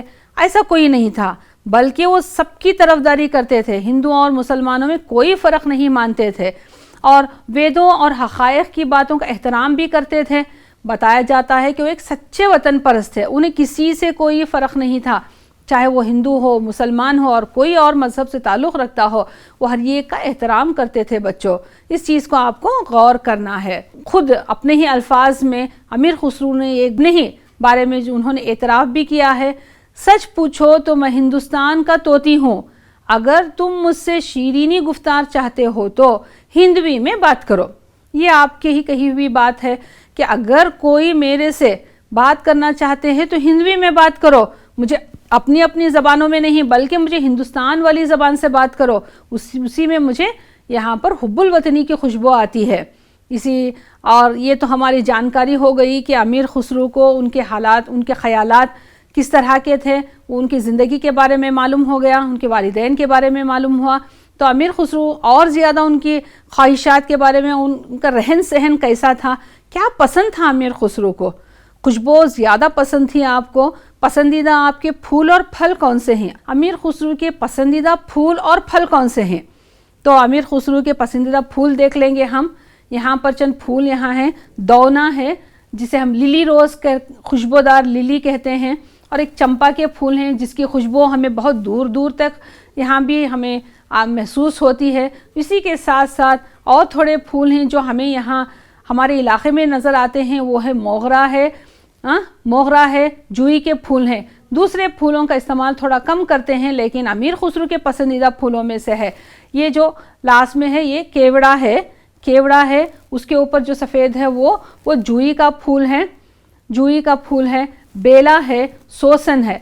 तो ये सारे फूल जो है अमीर खुसरो के पसंदीदा फूलों में शुमार किए जाते हैं। सिर्फ फूल ही नहीं बल्कि आपको फलों से भी लगाव था। सारे फल आप उतना पसंद नहीं करते थे जितना कि ये 2 फल ज़्यादा पसंद करते थे, जैसा कि आम है और खरबूजा है। ये दोनों फलों को आप ज़्यादा पसंद करते थे, शौक़ से खाया भी करते थे। सिर्फ ये फलों का ही नहीं बल्कि आप पान के भी शैदाई थे, तो आप भी जो है पान के शैदाई थे। उसके साथ आपको परिंदों में से ज़्यादा पसंदीदा परिंदे जो है रंग बिरंगे परों वाले मोर पसंद थे, और उसके साथ तोते भी पसंद थे। ये आपके पसंदीदा परिंदे हैं। इसके साथ साथ जो है आपके लिखने का अंदाज़ इतना निराला था, इतना अलहदा था कि सुनने वालों को इसमें ज़्यादा खुशी महसूस होती थी। कि आपको मालूम है बच्चों, ये आपके दौर में कम आप इस बात को अपने वालिदैन से बात कर सकते हो या आपकी दादी नानी से भी इसके बारे में पूछ सकते हो कि पहले क्या था, पहेलियाँ बुझाया करती थी। मैं यहाँ पर किताब में देकर है, इसकी एक मिसाल मैं यहाँ रख कर हूँ। मैं मेरे तरफ से एक पहेली आपके सामने रखूँगी, मुझे मालूम नहीं कि आप इसे बुझा सकेंगे या नहीं। एक पहेली है, इतनी सी मुन्नी माँ चुमटी होता पेट, उसके मुँह में मट्ठी पड़ो खाली सारा खेत। दक्कनी अल्फाज में है, लेकिन इसका माना इस जहन को चालाक करने के लिए इस तरह के पहेलियाँ कही जाती थी। ये पहेली जिसका जवाब है, क्या आपको मालूम है इसका जवाब? दीमक। दीमक इसका जवाब है जो मैंने आपको बताया था। किताब में यहाँ इस तरह से एक मिसालें दी गई हैं जो अमीर खुसरो की भी पसंदीदा बात थी, पहेलियाँ बुझाना, जिससे जहनी वर्जिश होती थी। जहन को चालाक करने के लिए उस ज़माने में पहेलियाँ कहा करते थे, पीठ सख्त और पेट नरम, मुंह मीठा तासीर गरम, यानी कि उसका जवाब है खरबूजा। किताब में और इसकी मिसालें आप देख सकते हैं। इम्तिहान के नुक्ते नज़र से अगर ये सवाल नहीं भी आया फिर भी आप इसे घर में ही एक दूसरे से बातचीत के ज़रिए कहें ताकि आपकी जहनी वर्जिश और ज़्यादा हो सके। इसी के साथ साथ जो है अल्लामा इकबाल अमीर खुसरो के बारे में उनकी अज़मत और एतराफ़ की बड़ाई करते हुए कहते हैं, अमीर खुसरो जैसा शख्स, इनके सिफत वाला अमीर खुसरो जैसे हम्मा सिफत इंसान सदियों में पैदा होते हैं। रहे ना ऐब को गौरी के मौरी के बाकी, हमेशा ताज़ा व शीरी हैं नग़्मे खुसरो। तो इस तरह से जो है अमीर खुसरो की तारीफ़ बयान के लिए अल्लामा इकबाल की ज़बान भी ख़ास और जो है अल्लामा इकबाल ने अमीर खुसरो की तारीफ़ बयान की है। इसके तमाम अहम नुकात और अहम सवालात पर तवज्जो करें ताकि आपके इम्तिहान में आसानी हो और आला दर्जे में आपको कामयाबी हासिल हो इंशाअल्लाह ताला। ये चंद अहम सवालात इम्तिहान के नुक्ते नज़र से 2 नज़मों और 2 असबाक़ से यूँ हैं। मैं यहाँ पर चंद सवालात निकाल कर हूँ, आप इन सवालात को नोट कर लें। इन सवालात के ऊपर हो सकता है इंशाअल्लाह इस साल रवां के हो सकता है आपको इससे फ़ायदा हासिल हो। उम्मीद करती हूँ, अल्लाह से दुआ गो हूँ कि तमाम बच्चों को अल्लाह ताला जो है आला से आला कामयाबी अता फ़रमाए। एक शर्त यह है कि अपना वक्त ज़ाया ना करें, अपना वक्त कीमती वक्त समझें और इसकी कदर करते हुए तमाम असबाक़ पर गौर करें। इसके साथ साथ जो है 2 नज़मों और 2 असबाक़ के अंदर से ली गई हुई चंद सवालात हैं। पहला सवाल, आज़ाद नज़म और पाबंद नज़म में क्या फ़र्क है, जिसे हमने इससे पहले बहस कर चुके हैं कि आज़ाद नज़म और पाबंद नज़म में क्या फ़र्क है, थोड़ा गौर कर लें। शायर सुलेमान खुमार सरहदों के जाल में आलमी मसाइल को लेकर क्या पैगाम देना चाहते हैं? इसका जवाब भी पिछले हमारे जो असबाक़ गए इसके अंदर है, उसके अंदर मौजूद है, थोड़ा गौर कर लें। ये सवाल भी अहम है। कश्मीर की माशियत का इन्हिसार काश्तकारी पर है, तफसील से लिखिए। कश्मीर की माशियत का इन्हिसार क्या है वहाँ की माशियत, काश्तकारी चलती है, रोज़ी का ज़रिया क्या है, उसके ऊपर है थोड़ा गौर कर लें। ज़ाफ़रान के इस्तेमालात लिखिए। ये तो बड़ा मज़ेदार सवाल है, यहाँ पर थोड़ी बातें मौजूद हैं, आप और ज़्यादा इजाफा करके उसके अंदर लिख सकते हैं।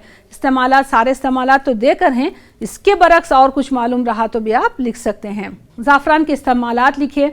शायर ने इंसान को इंसान का क़ातिल क्यों कहा है, ये सवाल भी बहुत अहम है। इंसान को इंसान का क़ातिल क्यों कहा है, इसका जवाब भी थोड़ा गौर कर लें।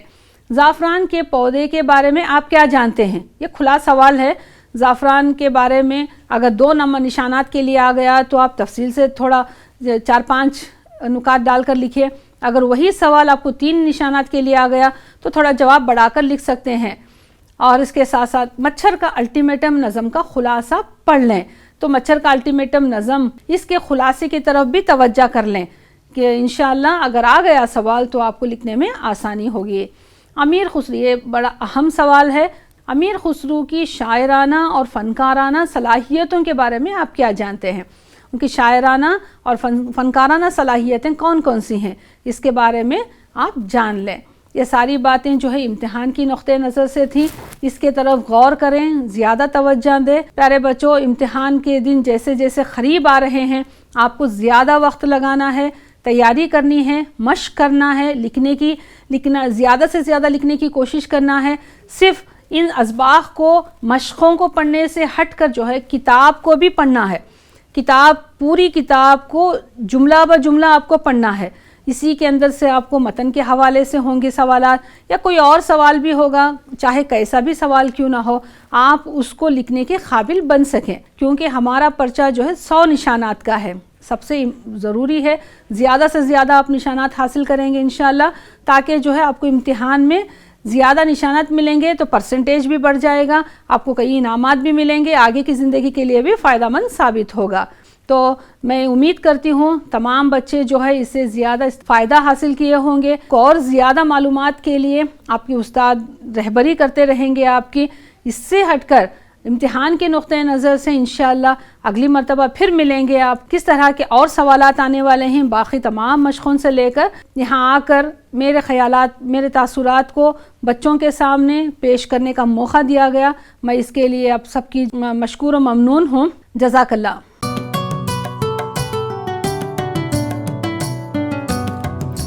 ಭೀತಿ ತೊರೆಯುವ ನಾವು ಪರೀಕ್ಷೆ ಬರೆಯುವ ಪರೀಕ್ಷಾವಾಣಿಯ ನಾವು ನೋಡಿ ಕಲಿಯುವ ಖಾಲಿ ಜಾಗ ಭರ್ತಿ ಮಾಡಿ ಹೊಂದಿಸಿ ಬರೆದು ಲೆಕ್ಕ ಮಾಡಿ ಚಿತ್ರ ಬರೆದು ಭಾಗವ ಹೆಸರಿಸಿ ಎಲ್ಲ ಪ್ರಶ್ನೆಗೂ ಉತ್ತರಿಸಿ ಪಾಸು ಫೇಲು ಗೆಲುವು ಸೋಲು ಜೀವನ ಎಲ್ಲಕ್ಕಿಂತ ಮಿಗಿಲು ಅಂಕಗಳೆಂದರೆ ಮೇಲಿನ ತೊಗಟೆ ವಿದ್ಯೆ ಅದರ ಒಳಗಿನ ತಿರುಳು ಭೀತಿ ತೊರೆಯುವ ನಾವು ಪರೀಕ್ಷೆ ಬರೆಯುವ ಪರೀಕ್ಷಾವಾಣಿಯ ನಾವು ನೋಡಿ ಕಲಿಯುವ ಪರೀಕ್ಷಾವಾಣಿಯ ನಾವು ನೋಡಿ ಕಲಿಯುವ ಪರೀಕ್ಷಾವಾಣಿಯ ನಾವು ನೋಡಿ ಕಲಿಯುವ ಪರೀಕ್ಷಾವಾಣಿ